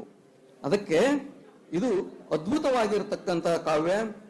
ಇಂಥ ಕೃತಿಯನ್ನು ಕುರಿತು ನಮ್ಮ ಶಾಸ್ತ್ರಿಗಳು ಬಹಳ ಚೆನ್ನಾಗಿ ಬರೆದಿದ್ದಾರೆ. ಅವರಿಗೆ ನಿಮ್ಮೆಲ್ಲರ ಪರವಾಗಿ ತುಂಬು ಹೃದಯದ ಕೃತಜ್ಞತೆಗಳನ್ನು ಹೇಳೋಣ. ಯಾಕಂತ ಕೇಳಿದ್ರೆ ಇನ್ನೊಬ್ಬ ಅತಿಥಿಗಳು ಮಾತಾಡೋರದ ನನಗೆ ಒಬ್ಬನಿಗೆ ಒಂದು ತಾಸು ಬೇಕು. ಅದಕ್ಕೆ ನಮ್ಮ ಕಲ್ಯಾಣರಾವ್ ಪಾಟೀಲ್ರು ಮಾತಾಡಲಿ. ಅದಕ್ಕೆಲ್ಲರಿಗೂ ನಮಸ್ಕಾರ ಹೇಳಿ ನನ್ನ ಮಾತುಗಳು ಮುಗಿಸ್ತೇನೆ. ಧನ್ಯವಾದಗಳು ಸರ್. ಡಾಕ್ಟರ್ ಶಿವರಾಜ್ ಶಾಸ್ತ್ರಿ ಅವರ ಸಾಧನೆ ಅದ್ಭುತವಾದದ್ದು ಅಂತ ಹೇಳಿದಂತಹ ಪ್ರೊಫೆಸರ್ ಕ್ಷೇಮಲಿಂಗ ಬಿರಾದಾರ್ ಸರ್ ಅವರಿಗೆ ಮತ್ತೊಮ್ಮೆ ಧನ್ಯವಾದಗಳು. ಶರಣಬಸವ ವಿಶ್ವವಿದ್ಯಾಲಯದ ಕನ್ನಡ ವಿಭಾಗದ ವತಿಯಿಂದ ಲೇಖಕರಿಗೆ ಸನ್ಮಾನ ಮಾಡಬೇಕು ಅಂತೇಳಿ ಡಾಕ್ಟರ್ ನಾನಾ ಸಾಹೇಬ್ ಮತ್ತು ಡಾಕ್ಟರ್ ಪ್ರಭಾವತಿ ಮೇಡಮ್ ಅವರನ್ನು ವಿನಂತಿಸಿಕೊಳ್ತಾ ಇದ್ದೀನಿ. ಈಗ ಲೇಖಕರ ಹೆಜ್ಜೆಯ ಗುರುತುಗಳು ಒಂದು ಅವಲೋಕನ ಅನ್ನುವಂತಹ ವಿಷಯದ ಮೇಲೆ ಸರ್ಕಾರಿ ಮಹಾವಿದ್ಯಾಲಯದ ಕನ್ನಡ ಪ್ರಾಧ್ಯಾಪಕರು ಆದಂತಹ ಡಾಕ್ಟರ್ ಕಲ್ಯಾಣರಾವ್ ಜಿ ಪಾಟೀಲ್ ಸರ್ ಅವರು ಮಾತಾಡಬೇಕು ಅಂತೇಳಿ ವಿನಂತಿಸಿಕೊಳ್ತಾ ಇದ್ದೀನಿ. ಲೇಖಕರ ಹೆಜ್ಜೆಯ ಗುರುತುಗಳು ಒಂದು ಅವಲೋಕನ ಅನ್ನುವಂತಹ ವಿಷಯದ ಬಗ್ಗೆ ಸ್ವಾಯತ್ತ ಸರ್ಕಾರಿ ಮಹಾವಿದ್ಯಾಲಯದ ಕನ್ನಡ ಪ್ರಾಧ್ಯಾಪಕರಾದಂತಹ ಡಾಕ್ಟರ್ ಕಲ್ಯಾಣರಾವ್ ಜಿ ಪಾಟೀಲ್ ಸರ್ ಅವರು ಮಾತಾಡಬೇಕು ಅಂತೇಳಿ ವಿನಂತಿಸಿಕೊಳ್ತಾರೆ. ಈ ಕಾರ್ಯಕ್ರಮದ ಸ್ನೇಹಿತರೆ, ಕೊನೆಯ ಘಟ್ಟ ಇದು. ಈ ವಿದ್ಯಾರ್ಥಿಗಳಿಗೆ ಬೇಜಾರು ಮಾಡಿಸೋದು ನನ್ನ ಉದ್ದೇಶ ಇಲ್ಲ. 5 ನಿಮಿಷದಲ್ಲಿ ನಾನು ನಿಮ್ಮ ಮಾತುಗಳು ಮುಗಿಸ್ತೇನೆ. ಯಾಕಂದ್ರೆ ನನಗೆ ಗೊತ್ತಾಗ್ತದೆ, ನಾನು ಸುಮಾರು 33 ವರ್ಷ ನಿಮ್ಮಂತ ವಿದ್ಯಾರ್ಥಿಗಳ ಜೊತೆನೆ ಪಾಠ ಮಾಡಿ ಬಂದವ ನಾನು. ಈಗ ನಮ್ಮ ಕಾಲೇಜ್ನಲ್ಲಿ ನನಗೆ 2 ಪಾಠ ತಗೊಂಡು ಬಂದವ ನಾನು. ನಮ್ಮಲ್ಲಿ 3,000 ವಿದ್ಯಾರ್ಥಿಗಳು ನಮ್ಮ ಗೌರ್ಮೆಂಟ್ ಕಾಲೇಜ್ನಲ್ಲಿ. ನೀವಿಲ್ಲಿ ಬರೀ 49 ಜನ ಇಲ್ಲಿ ಕೂತಿದ್ರಿ. ನಾ 700 ಜನರಿಗೆ ಎಟ್ ಎ ಟೈಮ್ ಪಾಠ ಮಾಡಿ ಬಂದಿನ ಬೆಳಗ್ಗೆ. ನೀವು ಪೇಷನ್ಸ್ ಇಂದ ಇದ್ರೆ ಏನೆಲ್ಲ ಸಂಭ್ರಮ ಪಡಬಹುದು. ಇದೇ ಕ್ಲಾಸ್ನಲ್ಲಿ ನಾವು 82, 83, 84 ಬ್ಯಾಚ್ನಲ್ಲಿ ಈ ಕ್ಲಾಸ್ ನಮ್ಮ BA1 ಕ್ಲಾಸ್ ಇಲ್ಲಿ ಆಪ್ಷನಲ್ ಕ್ಲಾಸು 100 ಆಪ್ಷನಲ್ ಕನ್ನಡ ವಿದ್ಯಾರ್ಥಿಗಳು ಇರ್ತೀವಿ ನಾವು. ಫಸ್ಟ್ ಬ್ಯಾಚ್ ನಮ್ದು 1981, 82 ನಲ್ಲಿ. ವಿದ್ಯಾರ್ಥಿಗಳಿಗೆ ಸಮಾಧಾನ ಅನ್ನೋದು, ತಾಳ್ಮೆ ಅನ್ನೋದು, ಒಂದು ಒಳ್ಳೆ ಶಿಕ್ಷಕರು ಬಂದರೆ ಅವ್ರ ಮಾತು ಕೇಳಬೇಕು ಅನ್ನೋದು ತಾಳ್ಮೆನೇ ಇಲ್ಲ. ಈಗ ವಾಟ್ಸಪ್ಪು ಮೊಬೈಲು ಹಗಲು ರಾತ್ರಿ ಇದರಲ್ಲೇ ಹೋಗ್ತಾ ಇದ್ದಾರೆ. ನೀವಲ್ಲ, ನಮ್ಮ ವಿದ್ಯಾರ್ಥಿಗಳು ಹಂಗಾಗ್ತಾ ಇದ್ದಾರೆ. ಮಕ್ಕಳೇ, ಇವತ್ತು ನಾನು ಹೇಳಬೇಕಾಗಿದ್ದಿಷ್ಟೇ. ಪ್ರೊಫೆಸರ್ ಶಿವರಾಜ್ ಶಾಸ್ತ್ರಿ ಅವ್ರ ಬಗ್ಗೆ ಅವ್ರ ಪರಿಚಯ ಹೇಳಬೇಕಾಗಿತ್ತು. ಅವ್ರ ಪರಿಚಯ ನಿಮ್ಗೆಲ್ಲ ಗೊತ್ತದ. ಅವ್ರ ಬಗ್ಗೆ ಹೆಚ್ಚಿಗೆ ಹೇಳೋದ ಅವಶ್ಯಕತೆ ಇಲ್ಲ. ಮತ್ತು ಈ ಕೃತಿ ಕುರಿತು ಹೇಳಬೇಕಾಗಿತ್ತು. ಕೃತಿ ಕುರಿತು ನಮ್ಮ ಸ್ನೇಹಿತರು ಹೇಳಿದ್ದಾರೆ, ಬಿಡುಗಡೆ ಮಾಡಿದಂತಹ ನಮ್ಮ ಪ್ರೊಫೆಸರ್ ಹೇಳಿದ್ದಾರೆ. 1-2 ಮಾತುಗಳು ನೆನ್ಪಿಟ್ಕೊಳ್ಬೇಕು. ಒಬ್ಬ ಮನುಷ್ಯನಾದವನು ತನ್ನ ಜೀವನದಲ್ಲಿ ಏನಾದರೂ ಸಾಧನೆ ಮಾಡ್ಬೇಕಂದ್ರೆ ಏನ್ ಮಾಡ್ಬೇಕು ಅನ್ನೋದಕ್ಕೆ 1-2 ಮಾತುಗಳು ಇಲ್ಲಿ ನಮ್ಗೆ ಹೇಳ್ತಾ ಇದ್ದೇನೆ. ಶಿವರಾಜ್ ಅವರು ನೂರಂತಪ್ಪ ಹೆರೂರ್ ಅನ್ನುವಂತಹವರ ಮಗನಾಗಿ ಹುಟ್ಟಿದ್ರು 1967ರಲ್ಲಿ. ಇದೇ ಸಲಗರ್ನಲ್ಲಿ, ಆಳಂದ ತಾಲೂಕಿನ ಸಲಗರ್ನಲ್ಲಿ. ಕೂಸಿದ್ದಾಗಲೇ 2 ತಿಂಗಳು ಕೂಸಿದ್ದಾಗ, 2 ತಿಂಗಳ ತನಕ ಕಣ್ಣು ಸರಿ ಇದ್ದು ಅವರು. 2 ತಿಂಗಳು 3 ತಿಂಗಳು ಕೂಸಿದ್ದಾಗ ಏನೋ ಕಣ್ ಬ್ಯಾನಿ ಬಂತು ಕೂಸಿಗೆ. ಏನೋ ಔಷಧ ಹಾಕಿದ್ರು ತಾಯಿ, ಆ ಗಿಡಮೂಲಿಕೆ ಹಾಕಿದ್ರು, ಕಣ್ಣು ಹೋಗ್ಬಿಟ್ಟು. ಬಹಳ ಮಂದಿ ನಾವು ನೋಡ್ತಿರ್ತೀವಿ ಅಲ್ಲಿ ಇಲ್ಲಿ ಸಣ್ಣ ಕೂಸಿದ್ದಾಗ ಕಣ್ಣು ಹೋದ್ರು, ಆಮೇಲೆ ಸ್ವಲ್ಪ ದೊಡ್ಡವರಾದ ಕಣ್ಣು ಹೋದು, ಆ ಮಕ್ಕಳಿಗೆಲ್ಲ ಬೇಡ್ಕೊಳಕ್ ಹಚ್ಚೋದು, ಅಲ್ಲಿ ಇಲ್ಲಿ ಕೂಡೋದು, ಅವ್ರ ಮೇಲೆ ತಾವು ಲಾಭ ಮಾಡ್ಕೊಳ್ಳೋ ತಂದೆ ತಾಯಿ ನೋಡ್ತಿರ್ತೇವೆ. ಆದ್ರೆ ಅವ್ರ ತಾಯಿ ಸಂಗಮ್ಮ ಅಲ್ಲ, ಸಂಗಮ್ಮ ನಾನು ನೋಡಿದ್ದೀನಿ. ಈಗನು ನಾನು ಬಹಳ ಪರಿಚಯ ಅವ್ರ ತಂದೆ ತಾಯಿ ಇಬ್ರು. ಅವ್ರ ತಂದೆ ಅಂತೂ ಬಹಳ ನನಗೆ ಹಚ್ಕೊಂಡಿದ್ರು.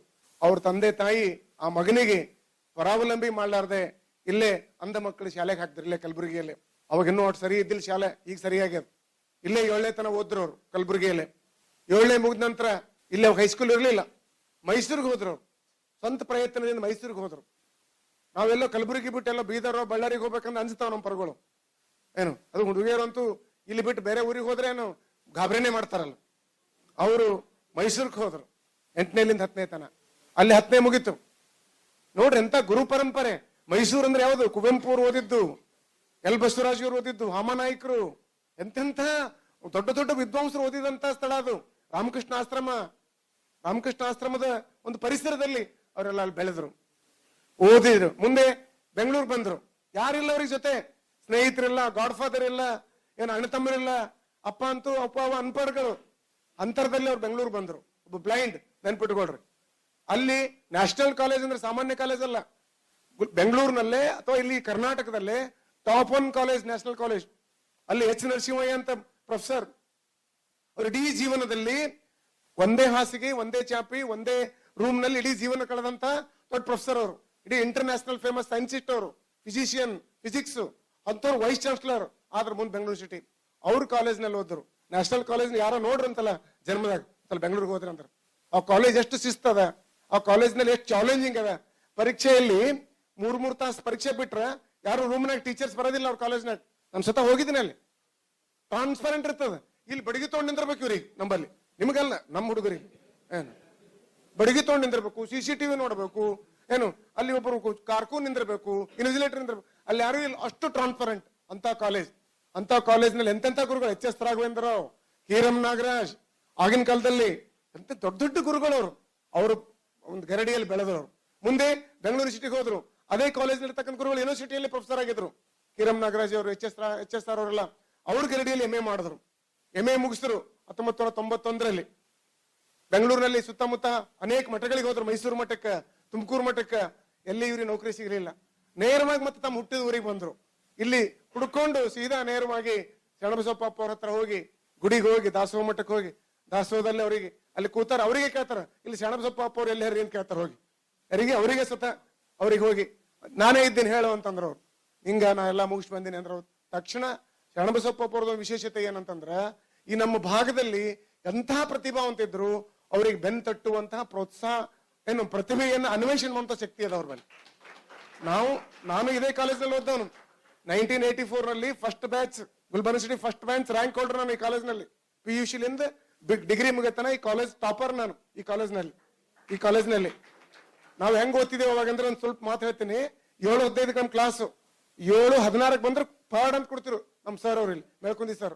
7:16 ಬಂದ್ರೆ ಹೊಡಿತಿರೋರು. ಈಗ ನೀವು 10ಕ್ಕೆ ಬರ್ರಿ, 12ಕ್ಕೆ ಬರ್ರಿ, ಇಲ್ಲೇ ಮಕ್ಕೋರಿ, ಯಾರು ಕೇಳೋರಿ ಇಲ್ಲಿ. ಅದ್ರ ನಂದಗಾಂವ್ ಬಂದಾರೆ, ಮಿಲಿಟರಿ ಅಫ್ಸರ್ ಅದಾರ ಅವರು.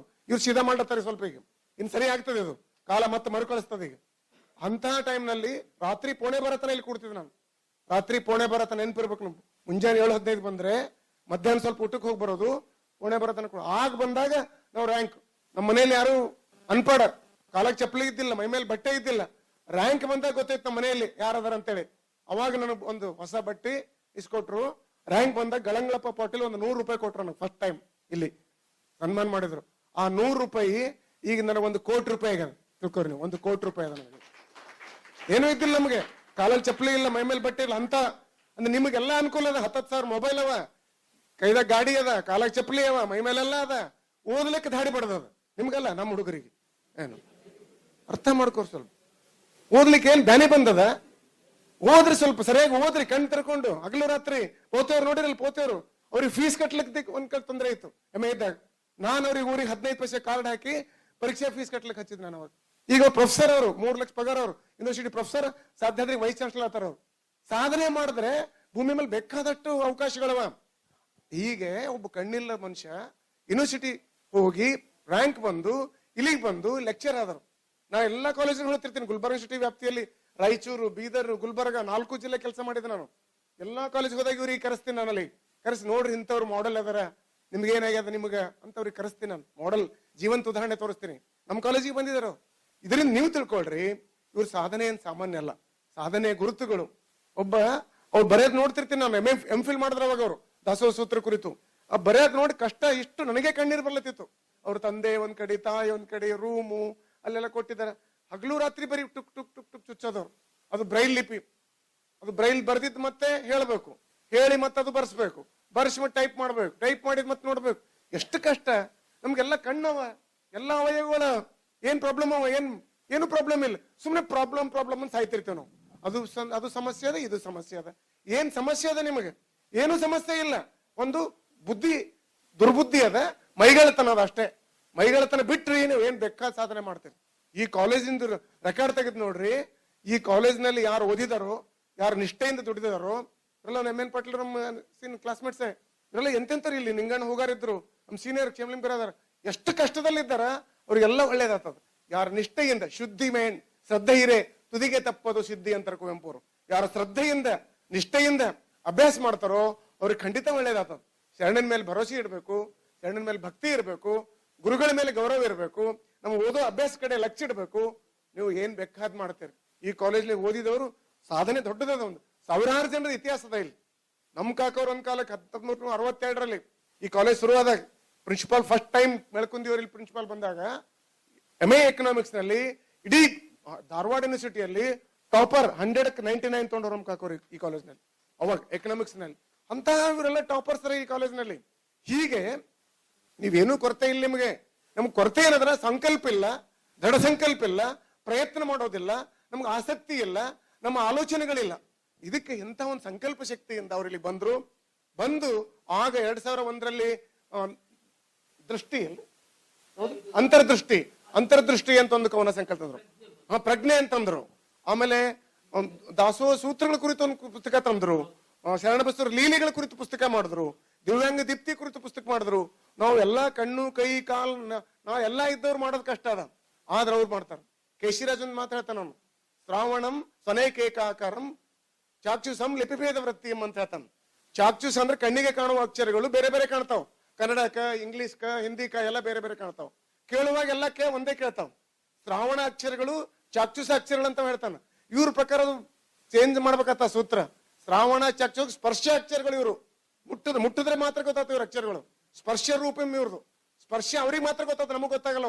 ಅವು ಮುಟ್ಟಿದ್ರೆ ನಮಗೇನು ಗೊತ್ತಾಗಲ್ಲ, ಬರೇ ಚುಕ್ಕಿ ಚುಕ್ಕಿ ಗೊತ್ತಾಗ್ತಾವ್. ಸ್ಪರ್ಶ ಇವ್ರದು.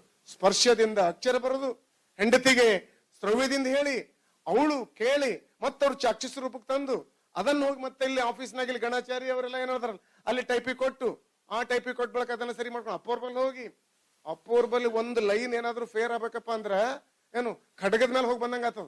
ನಿಮ್ಗೆ ಗೊತ್ತಿಲ್ಲ, ನಾವೆಲ್ಲ ಅಲ್ಲಿ ಕೆಲಸ ಮಾಡಿದವ್ರಿದ್ದೆ. ಮೊದಲು ಒಂದು ಚಿಂತನೆ ಬರಿಬೇಕು, ಒಂದವ್ರದ್ದು ಏನಾದ್ರು ಒಂದು ಪೇಜ್ ಬರಿಬೇಕಪ್ಪ ಅಂದ್ರ ಅಷ್ಟು ಕಷ್ಟ ಇದೆ. ಅಷ್ಟು ಪ್ರತಿಯೊಂದು ಲೈನು ಸೂಕ್ಷ್ಮ, ವ್ಯಾಕರಣ, ಫಿಲಾಸಫಿ, ಮೌಲ್ಯ ಎಲ್ಲ ಹೇಳೋರು. ಅಂತದ್ರದಾಗ ಅವ್ರ ಮನಸ್ಸನ್ನ ಗೆದ್ದು ಈ ಕೃತಿ ಬರೀತಾರಪ್ಪ ಅಂದ್ರ ಸಾಮಾನ್ಯ ಹುಡುಗಾಟ ಅಲ್ಲದು. ಸುಮ್ಮನೆ ನೋಡ್ಲಿಕ್ಕೆ ಏನದ ಇದೇನ್ ಪುಸ್ತಕ ಅನ್ಬೋದು ನೀವು. ಇದ್ರ ಹಿಂದೆ ಇಡೀ ತಪಸ್ಸದ, ಒಂದ್ ತಪಸ್ಸದ. ಇವರೆಲ್ಲ ಗಿಗಿ ಪದಗಳು ಬರೆದವ್ರು. ಇದರಲ್ಲಿ ಒಬ್ಬ ಸಾಮಾನ್ಯ ಜನರು ಅನಕ್ಷರಸ್ಥರವರು, ಗೈಬೀಶ್ ಕವಿ ಇರ್ಬೋದು, ಮತ್ತೆ ಮೊಹಮ್ಮದ್ ಕವಿ ಇರ್ಬೋದು, ಸಾವಳಿಗೆ ಮೊಹಮ್ಮದ್ ಕವಿ ಇರ್ಬೋದು, ಕಲ್ಯಾಣ್ ಕವಿ ಇರ್ಬೋದು, ಯಾರು ಅದಾರ ಇಲ್ಲಿ ಸುಮಾರು. ಅದರ ಗೈಬೀಶ್ ಕವಿದ ಬಹಳ ಕವನಗಳು ಇದು ಗೀಗಿ ಪದಗಳವ. ಅವರೆಲ್ಲ ಎಂತ ಸಮನ್ವಯ ಅವರಲ್ಲಿ, ಎಂತ ಕಮ್ಯುನಲ್ ಹಾರ್ಮನಿ ಅನ್ನೋದು ನಾವು ಬರೇ ಭಾಷಣ ಮಾಡಿ ರಾಜಕೀಯದ ಕೇಳೋದಿಲ್ಲ. ಇವ್ರು ಎಂತ ತತ್ವ ಪದಕಾರ ಅದಾರ, ಎಂತ ಹಾಡುಗಾರ ಅದಾರ ಅಂದ್ರ ಅವ್ರು ಅನಕ್ಷರಸ್ಥರಿದ್ರು. ಮನಸ್ಸಷ್ಟು ಸ್ವಚ್ಛದ ಅವ್ರದ್ದು. ಮನೆ ನೋಡ ಬಡವರು, ಘನಮನ ಸಂಪನ್ನರು, ಮನುಷ್ಯ ಅಂತ ಶುದ್ಧವ್ರದ್ದು ಅಂತ ಕವಿಗಳು. ಮೊಹಮ್ಮದ್ ಕವಿ ನೋಡಿ ನಾನು, ಸಾವಳಿಗೆ ಮೊಹಮ್ಮದ್ ಕವಿ, ಮೇರಾ ಸಾಮ್, ಮಹಾಗವತ್ ಮೇರಾ ಸಾಮ್. ಅವ್ರಿಗೆ ಶುದ್ಧ ಕನ್ನಡ ಬರೋದಿಲ್ಲ, ಅದು ಉರ್ದು ಲಿಪಿಯಲ್ಲಿ ಬರೀತಿರ್ತಾರ ಬಾಬು. ಇಂಥವ್ರು ಶುದ್ಧ ಮನಸ್ಸು ಎಲ್ಲಿ ಸಿಗ್ತದೆ ನಿಮಗೆ? ಈಗ ಇವ್ರು ಎಂತ ಮನುಷ್ಯರು. ಶರಣಬಸಪ್ಪ ಹೆಸರು ಶರಣಬಸಪ್ಪ, ಆ ಶರಣನೇ ಬಂದಂಗ ಇತ್ತು ನನಗೆ ಅವ್ರು ಹಾಡ ಕೇಳಿದ್ರೆ. ಅಂತವ್ರು ಅದಾರ ಅವರು. ಅದಕ್ಕೆ ನಾವು ಅರ್ಥ ಮಾಡ್ಕೋಬೇಕು. ಅವರು ಅನಕ್ಷರಸ್ಥರಿದ್ರು ನೋಡ್ರಿ, ನಾವು ಬೇಕಾದಷ್ಟು ಅಕ್ಷರಿಸ್ತಿರ್ತೇವೆ, ಕೊಳಕ್ ಮನಸ್ಸಿರ್ತೇವೆ ನಮ್ದು. ಅದ್ರ ಶುದ್ಧ ಮನಸ್ಸಿರ್ತೇವೆ ಅವ್ರ ಬಲ್ಲಿ. ಅವ್ರ ತಾಯಿ ಇವರೆಲ್ಲ ನೋಡ್ರಿ, ಅವ್ರದ್ದು ಓದ್ಬೇಕು ನಾವು. ನನಗೆ ಇನ್ನೊಂದು ನಾನು ಮುಂದೆ ಹೇಳ್ತಾ ಇದ್ದೀನಿ ಶಿವರಾಜ್ ಅವರಿಗೆ, ಇದು ಬರೇ ವಿಶ್ಲೇಷಣೆ ಮಾಡ್ಯಾರ. ನಾನು ಮೊನ್ನೆ ಹೇಳಿದವರಿಗೆ ಅವ್ರು ಏನ್ ಹಾಡ್ಯಾರ ಒರಿಜಿನಲ್ ಹಾಡುಗಳು ದೊಣ್ಣೇಗೌಡರು ನೀವು ಕೂಡಿ ಅಷ್ಟು ಸಂಗ್ರಹ ಮಾಡ್ರಿ. ಅದು ಪುಸ್ತಕ ನಾ ಬೇಕಾದ್ರೆ ಪ್ರಕಟ ಮಾಡ್ಕೊಡ್ತೀನಿ ನಿಮಗೆ, ಪೂರ್ತಿ ಪುಸ್ತಕ. ಎಷ್ಟು ಹಾಡುಗಳು ಹಾಡ್ಯಾರಲ್ಲ, 3 ದಿವಸ 3 ರಾತ್ರಿ 3 ಹಗಲು ಹಾಡುಗಳದ್ದು ಸಂಗ್ರಹ ಆಗ್ಬೇಕು ಸರ್ ನಮಗೆ. ಇದು ಹಾಡುಗಳ ವಿಶ್ಲೇಷಣೆ ಆಗಿದೆ. ಇದು ಒರಿಜಿನಲ್ ಹಾಡುಗಳು ಬರ್ಬೇಕು, ಅವು ಜನರಿಗೆ ಮುಟ್ಟಬೇಕು. ಇವು ಬರೀ ಗಾಳಿದಾಗ ಹೋಗ್ಬಿಟ್ಟಾವ, ಕಿವಿಯಿಂದ ಕಿವಿಗೆ, ಬಾಯಿಯಿಂದ ಬಾಯಿಗೆ. ನಮ್ಮ ಗುರುಗಳು ಒಬ್ರು ಕವಿ ಹಾಲುಮತದ ಒಬ್ಬ ಕವಿ ಬರೆದಿದ್ದು ತಿಂಗಳಾನಗಟ್ಲೆ ರೆಕಾರ್ಡ್ ಮಾಡ್ಕೊಂಡು ಬಂದು ಆ ಕಾವ್ಯ ಬರೆದರು. ಆ ಕಾವ್ಯದಲ್ಲಿ 4 PhD ಆಗ್ಯಾವಿ ಹಾಲುಮತ ಪುರಾಣದ ಮೇಲೆ. ಕುರುಬರು ಒಬ್ಬ ಶ್ರವ್ಯ ಬರೀ ಹಾಡ್ತಾ ಇದ್ದಾನೆ ತಿಂಗಳಾನಗಟ್ಲೆ. ಅವ ಹಾಡಿದ್ದೇ ಕಾವ್ಯ 1998 ನಲ್ಲಿ ಇಲ್ಲೇ ಚೇಂಬರ್ ಆಫ್ ಕಾಮರ್ಸ್ ನ ಬಿಡುಗಡೆ ಆಯ್ತು. ಈಗ 4 PhD ಆಗ್ಯಾವ. ಇವು ಇಷ್ಟು ಏನವಲ್ಲ, ಬರೇ 20 ಗಿಗಿ ಪದಗಳನ್ನ ವಿಶ್ಲೇಷಣೆ ಮಾಡ್ಯಾರಲ್ಲ. 20 ಇವರೆಲ್ಲ ಹಾಡಿದ್ ನೋಡಿ ಒಬ್ಬೊಬ್ರು 1000 ಹಾಡ್ತಾರ. ಅವ್ರು ಬೈ ಹಾರ್ಟ್ ಹಾಡ್ತಾರ, ಬೈ ಹಾರ್ಟ್. ಕಂಠಪಾಠ ಅಲ್ಲ, ನೀವು ಕಂಠಪಾಠ ಮಾಡ್ತೀರಿ, ಅವರು ಬೈ ಹಾರ್ಟ್ ಅಂದ್ರೆ ಹೃದಯದಿಂದ ಹೃದಯಕ್ಕೆ ಹೋಗ್ತಾವು. ಹೃದಯದಿಂದ ಹೃದಯಕ್ಕೆ ಮನಸಾಪೂರ್ವಕ. ಅವ್ರ ತಲೆಗೆ ಬರೇ ಕಿಲ್ಲಿಟ್ಕೊಳ್ಳಲ್ಲ, ತಲೆಗೆ ಅವರು ಹೃದಯದಲ್ಲಿ ಇಟ್ಕೊಳ್ತಾರ. ಅವ್ರು ಹೃದಯದ ಕಾವ್ಯ ಇದು. ಹೃದಯದಿಂದ ಹೃದಯಕ್ಕೆ, ಮನಸ್ಸಿನಿಂದ ಮನಸ್ಸಿಗೆ ಏನು ಅವು ಮುಟ್ಟುತ್ತಿರ್ತಾವ. ಜನರೇಷನ್ ಟು ಜನರೇಷನ್ ಇವುಗಳನ್ನು ಉಳಿಸ್ಬೇಕಾಗ್ಯದ, ದಾಖಲೆ ಮಾಡ್ಬೇಕಾಗ್ಯದ. ನೀವು ದಾಖಲೆ ಮಾಡ್ರಿ. ಬರೇ ವಿಶ್ಲೇಷಣೆ ಮಾಡಿದಾರೆ. ವಿಶ್ಲೇಷಣೆ ಮಾಡೋದು ಬಹಳ ಅಪರೂಪ. ನಮ್ಮಲ್ಲಿ ಶಿವಕೋಟಾಚಾರ್ಯನ ಒಡ್ಡಾರಾಧನೆ ಕೇಳ್ತೇವೆ ನಾವು. ಒಡ್ಡಾರಾಧನೆ ಜೈನ ಸನ್ಯಾಸಿಗಳ, ಜೈನ ತಪಸ್ವಿಗಳು ಮಾಡಿದಂತಹ ತಪಸ್ಸಿನ ಕಥೆಗಳು, ಉಪಸರ್ಗ ಕೇವಲಿಕ ಕಥೆಗಳು. ಅದೇ ತರ ಇಲ್ಲಿ 19 ಜನ ಸಂತರಾಗ್ಯಾರ ಈ ಭಾಗದಲ್ಲಿ. ಆ ಸಂತರ ಕಥೆಗಳ ಮೇಲೆ ಅಲ್ಲಿ ಜೈನರ ಕಥೆಗಳ ಮೂಲಕ ದಯೆ, ಕರುಣೆ, ಅಪರಿಗ್ರಹ, ಸತ್ಯ, ಬ್ರಹ್ಮಚರ್ಯ ಪ್ರಸಾರ ಮಾಡ್ತಿರೋರು. ಇಲ್ಲಿ ಇವುದ್ರ ಮೂಲಕ ಕಾಯಕ, ದಾಸೋಹ, ಭಕ್ತಿ, ನಿಷ್ಠೆ, ಸಮರ್ಪಣೆ, ದುಡಿಮೆ, ನಿಷ್ಕಲ್ಮಶ ಮನಸ್ಸು ಇವುಗಳು ಈ ಕಾವ್ಯದಲ್ಲಿ ಸಿಗ್ತಾವ ನಮಗೆ. ಈ ಕಾವ್ಯದ ಮೂಲಕ ನಮ್ಮ ಬದುಕು ಹಸನ್ ಮಾಡ್ಕೊಳ್ಬಹುದು. ಅಂತಹ ಒಂದು ಮೌಲಿಕವಾದಂತಹ ಕಾವ್ಯಗಳನ್ನ ಕಾವ್ಯಗಳ ವಿಶ್ಲೇಷಣೆ ಮಾಡಿದ್ದಾರೆ. ಜೊತೆಗೆ ಇನ್ನು ಮುಂದೆ ಬರುವಾಗ ಪರಿಷ್ಕೃತ ನಮ್ಮ ಪೋತೆಯವ್ರು ಹೇಳಿದ್ರು ನೀವು ಬೇಕಂತಲ್ಲಿ ಇಲ್ಲಿ ವೇದಿಕೆ ಮೇಲೆ ಹೇಳಿಲ್ಲ ಅವರು, ಇದನ್ನ ರೀರೈಟ್ ಮಾಡಿ ಮತ್ತೊಮ್ಮೆ ಕನ್ಸ್ಟ್ರಕ್ಟ್ ಮಾಡಿ ಒಳ್ಳೆ ಬೆಂಗಳೂರಿನಲ್ಲಿ ಪ್ರಿಂಟ್ ಮಾಡಿಸಿದ್ರೆ ಇದು ನ್ಯಾಷನಲ್ ಲೆವೆಲ್ ಹೋಗ್ತದೆ ಪುಸ್ತಕ ಅಂತಂದ್ರು. ನ್ಯಾಷನಲ್ ಲೆವೆಲ್ ಹೋಗ್ತಂತಂದ್ರು. ಇದು ಸುಮ್ಮನೆ ಟ್ರೆಡಿಷನಲ್ ಮಾಡಿದ್ದಾರೆ ಇವರು. ಟ್ರೆಡಿಷನಲ್ ಯಾಕಂದ್ರೆ ಚೌಕಟ್ಟು ಅದ, ಪಾಪ ಸಂಸ್ಥೆ ಅದ, ಸಂಸ್ಥೆ ಅಧ್ಯಕ್ಷರು ಕಾರ್ಯದರ್ಶಿಗಳು ಒಂದು ಲಿಮಿಟೇಷನ್ಸ್ ಅವ. ನಮ್ಮಪ್ಲೆ ಗೌರ್ಮೆಂಟ್ ನೌಕರ ಅಲ್ಲ ಅವರು. ನಾ ಗೌರ್ಮೆಂಟ್ ನೌಕರ, ನಾ ಹೆಂಗ್ ಬೇಗು ಬಿಡಿಯಲ್ಲ, ನನ್ನ ಏನ್ ಬೇಕು ಮಾಡ್ಬೋದು. ಇಲ್ಲಿ ಏನೋ ಮಾತಾಡಪ್ಲೆ, ಇಲ್ಲಿ ಏನೋ ಸೂಕ್ಷ್ಮ ಇರ್ತಾವ ಕೆಲವೊಂದು ವಿಷಯಗಳಲ್ಲಿ. ಹೀಗಾಗಿ ಇವರು ಅದನ್ನ ಸರಿಪಡಿಸಿ ಮುಂದೆ ನಮಗೇನಾದ್ರು ಕೊಟ್ರೆ ಎಲ್ಲ ಕವನಗಳು, ಎಲ್ಲ ಗೀಗಿ ಪದಗಳು ಒಂದ್ ಕಡೆ ಸಪರೇಟ್, ಎಲ್ಲ ಗೀಗಿ ಪದಕಾರ ಪರಿಚಯ ಮಾಡ್ಬೇಕು. ಜನಪದ ಕವಿ ಪರಿಚಯ ಆಗ್ಬೇಕು. ಅವ್ರು ಎಲ್ಲಿ ಹುಟ್ಟಿದ್ರು, ಏನ್ ಮಾಡಿದ್ರು, ಅವ್ರ ಸಾಧನೆ ಏನು, ಅವ್ರು ಹೇಗ್ ಬೆಳೆದ್ರು, ಅವ್ರ ಕಷ್ಟ ಏನು, ವೃತ್ತಿ ಏನು, ಅವ್ರ ಜೀವನ ಏನು, ಅವ್ರ ನೋವು ಏನು, ನಲಿವೇನು, ಅದೊಂದು ಒಂದು ಪೇಜ್ ಆಗ್ಬೇಕು. ಆಮೇಲೆ ಗೀಗಿ ಪದ ವಿಶ್ಲೇಷಣೆ ಆಗ್ಬೇಕು. ಇದು ಮುಂದೆ ಪರಿಷ್ಕೃತ ಮಾಡೋಣ. ಈ ನಿಟ್ಟಿನಲ್ಲಿ ಒಂದು ಪ್ರಥಮ ಪ್ರಯತ್ನ ಅವ್ರು ಮಾಡಿದೇನು ಸಣ್ಣ ಕೆಲಸ ಅಲ್ಲ, ದೊಡ್ಡ ಸಾಹಸ ಅದ ಇದು.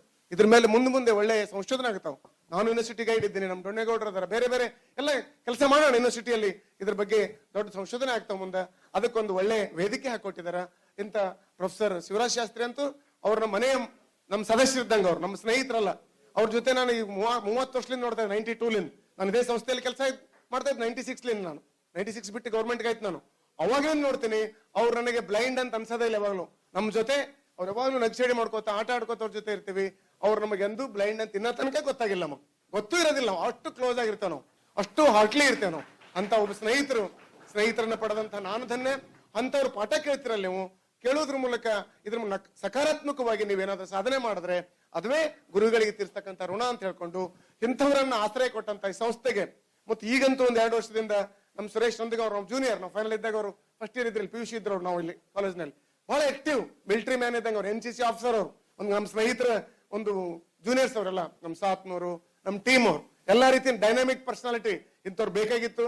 ಇಂಥವ್ರು ಕಾಲೇಜಿಗೆ ಬಂದರೀಗ ಕಾಲೇಜಿನ ಭವಿಷ್ಯ ಇನ್ನೂ ಸರಿ ಆಗ್ತದ. ಒಂದು 4-5 ವರ್ಷದಿಂದ ಈ ಕಾಲೇಜ್ ಯಾಕೋ ಮುಸ್ತದೇನಪ್ಪ ಅನ್ನೋ ಸ್ಥಿತಿ ಬಂದಿತ್ತು. ನನಗೆ ಬಹಳ ಬೇಜಾರಾಗ್ತಿತ್ತು, ನಾವು ಓದಿದ ಕಾಲೇಜ್ ಹಿಂಗೆ ಯಾಕಲತ್ತ ಅಂತೇಳಿ. ಇವ್ರು ಬಂದಕ್ಕೆ ಮತ್ತೆ ಬದಲಾವಣೆ ಆಗ್ಲತ್ತದ. ಅದಕ್ಕೆ ಅವ್ರು ಹೆಂಗ್ ಕೆಲಸ ಮಾಡ್ಕೊಳ್ಳುವಂತ ಶಕ್ತಿ ಅದ. ಮತ್ತೆ ಸೊಸೈಟಿಯಲ್ಲಿ ಅವ್ರ ಅಪ್ಪವ್ರಿಗೆ ಹೇಳಿ ಅವ್ರ ಮನವೊಲಿಸಿ ಸರಿಪಡಿಸುವಂತ ಒಂದು ಜಾಣ್ಮೆ ಕೌಶಲ್ಯನೂ ಅವ್ರ ಹತ್ರ ಅದ. ಅಂತ ಪ್ರಿನ್ಸಿಪಾಲ್ ಬಂದಾರ, ಇಂಥ ಪ್ರೊಫೆಸರ್ಸ್ ಅದರ, ಡೊಣ್ಣೇಗೌಡರು ಅದರ, ಎಲ್ಲ ಮೇಡಮ್ ಅವ್ರ ಅದರ. ನೀವಂತ ಭಾಗ್ಯವಂತರಿದ್ದೀರಿ. ನಮ್ಮಲ್ಲಿ ನಾವೆಲ್ಲ 111 ಜನ ಸ್ಟಾಫ್ ಇದ್ದೇವೆ. ನಾವು ಕೇಳಬರ್ರು ಅಂತಂದ್ರೆ ಹುಡುಗರು ಓಡ್ ಹೋಗ್ತಾ ಇರ್ತಾವ.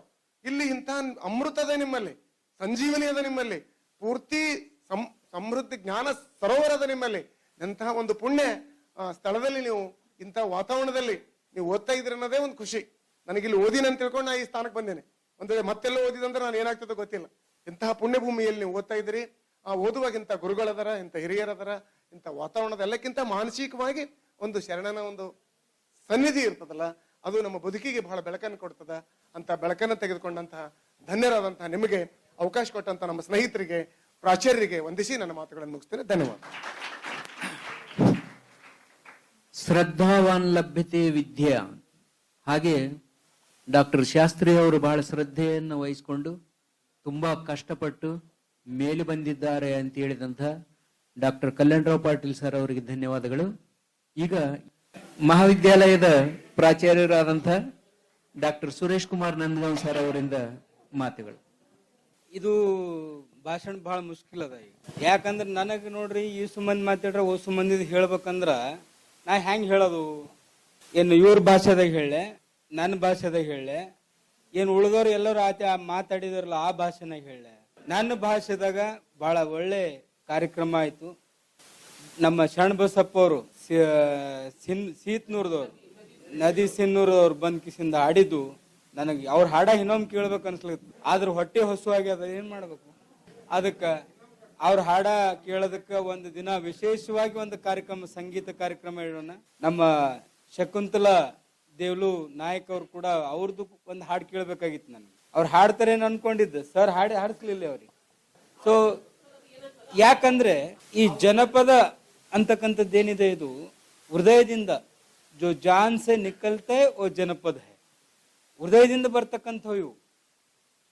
ನಾಟಕ ಇರಲ್ರಿ ಇದ್ರಾಗ, ಎಲ್ಲ ಸತ್ಯ ಇರ್ತದೆ. ಡಾಂಬಿಕವಾಗಿ ಏನು ಇರೋದಿಲ್ಲ. ಇದ್ದದ್ದನ್ನ ಇದ್ದಂಗ ಹೇಳೋದೇ ಜನಪದ. ಕಂಕಿ ಅದ ಅದು ನೀ ಯಾರೇ ಇರು, ಕಂಕಿ ಅದ ಅಂದ್ರೆ ಕಂಕಿ ಅದ, ಅದು ಇದು ತೆನಿ ಅದ ಅಂದ್ರೆ ತೆನಿ ಅದ. ನೀ ಖೋಡಿ ಇದ್ದೆ ಅಂದ್ರೆ ಖೋಡಿ ಇದ್ದೇನೆ. ಎಂದಿಗೂ ಚಲೋ ಅಂತ ಹೇಳಲ್ಲವ. ಇದು ಜನಪದ. ಅಂದ್ರೆ ನಾವು ಎಷ್ಟೇ ನಾಟಕ ಮಾಡಿ, ಶುಗರ್ ಕೋಟೆಡ್ ಯೂಸ್ ಮಾಡಿ, ಜನತೆ ಹೃದಯದಿಂದ ಏನ್ ಬರ್ತೈತಲ್ಲ ಅದು ಶಾಶ್ವತವಾಗಿರ್ತದೆ. ಅಂತ ಪದ್ಯಗಳು ಶಿವಶರಣರದ್ದು ಏನು ಜೀವನ ಚರಿತ್ರೆ ಮೇಲೆ ಕಟ್ಟಿದ್ದಾರೆ. ಇವೆಲ್ಲ ಜನರ ಆಡು ಭಾಷೆಗಳಿಂದ. ಇವತ್ತು ವೆಸ್ಟರ್ನ್ ಕಂಟ್ರಿನಲ್ಲಿ ಓರಲ್ ಹಿಸ್ಟ್ರಿ ಬಹಳ ಫೇಮಸ್ ಆಗ್ತಾ ಇದೆ. ಓರಲ್ ಟ್ರೆಡಿಷನ್ ಸ್ಟಾರ್ಟ್ ಆಗಿರೋದೇ ಇಂಡಿಯಾನಾಗ. ಓರಲ್ ಟ್ರೆಡಿಷನ್ ಇವತ್ತು ಮುಖದ್ಗತವಾದಂತಹ ಇತಿಹಾಸ ಅಂತ ಹೇಳ್ತೀವಿ ನಾವು, ಓರಲ್ ಹಿಸ್ಟ್ರಿ. ಬಟ್ ಇವತ್ತು ವೆಸ್ಟರ್ನ್ ಕಂಟ್ರಿನಾಗ ಬಹಳ ಫೇಮಸ್ ಅದ, ನಂಬಲಿಲ್ಲ, ಡಾಕ್ಯುಮೆಂಟ್ರಿ ಅಂತ ಹೇಳ್ತೀರಿ. ನಿಮ್ದೇನು ಈಗೆಲ್ಲ ಸ್ಮಾಲ್ ಪಿಕ್ಚರ್ಸ್ ಅವೆಲ್ಲ ಮಾಡ್ತಾ ಇದಿರಲ್ಲ, ದಟ್ ಈಸ್ ಓರಲ್ ಟ್ರೆಡಿಷನ್.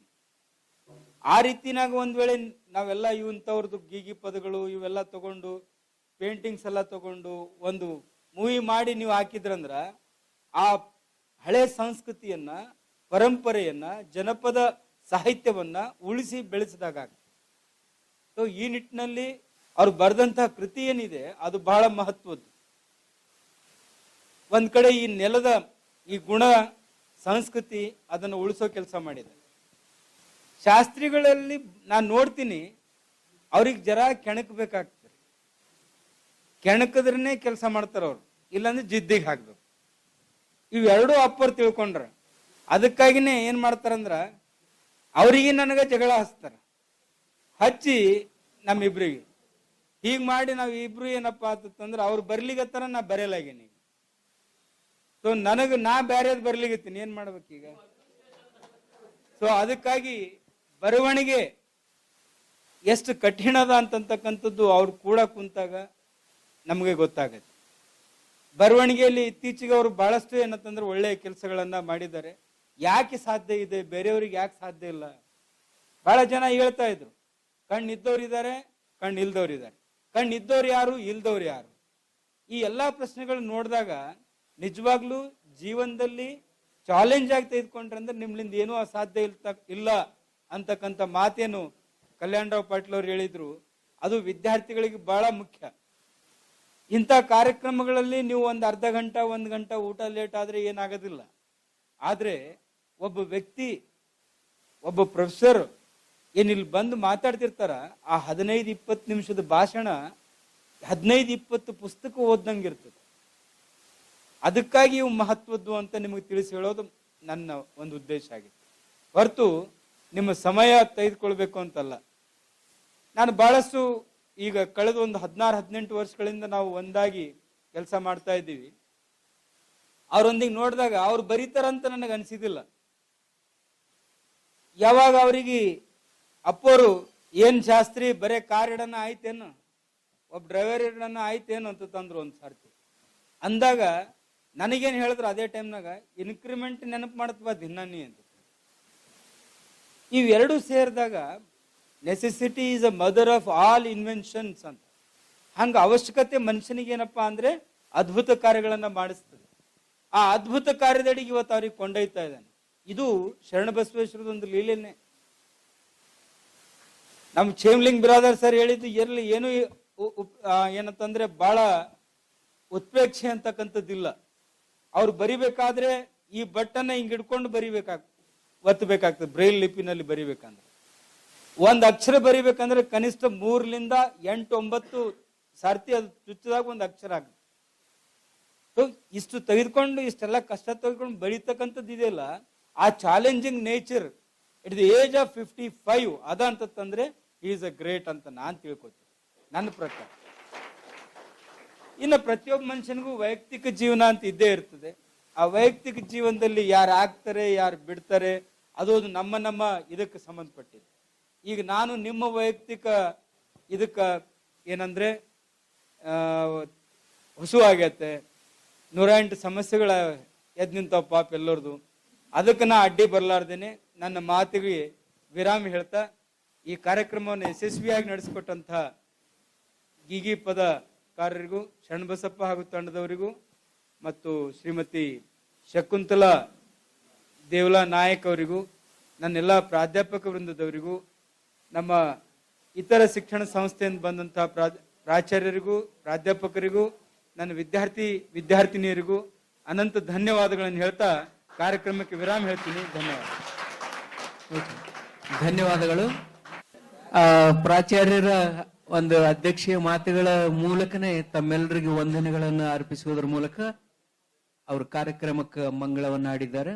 ಮತ್ತೊಮ್ಮೆ ಈ ವೇದಿಕೆಯ ಪರವಾಗಿ ಗಣ್ಯರಿಗೆ, ಅತಿಥಿಗಳಿಗೆ, ಅಧ್ಯಕ್ಷರಿಗೆ ತಮ್ಮೆಲ್ಲರಿಗೂ ವಂದನೆಗಳನ್ನು ಅರ್ಪಿಸ್ತಾ ಈ ಕಾರ್ಯಕ್ರಮವನ್ನು ಇಲ್ಲಿಗೆ ಮುಗಿಸ್ತಾ ಇದ್ದೀವಿ. ನಮಸ್ಕಾರಗಳು.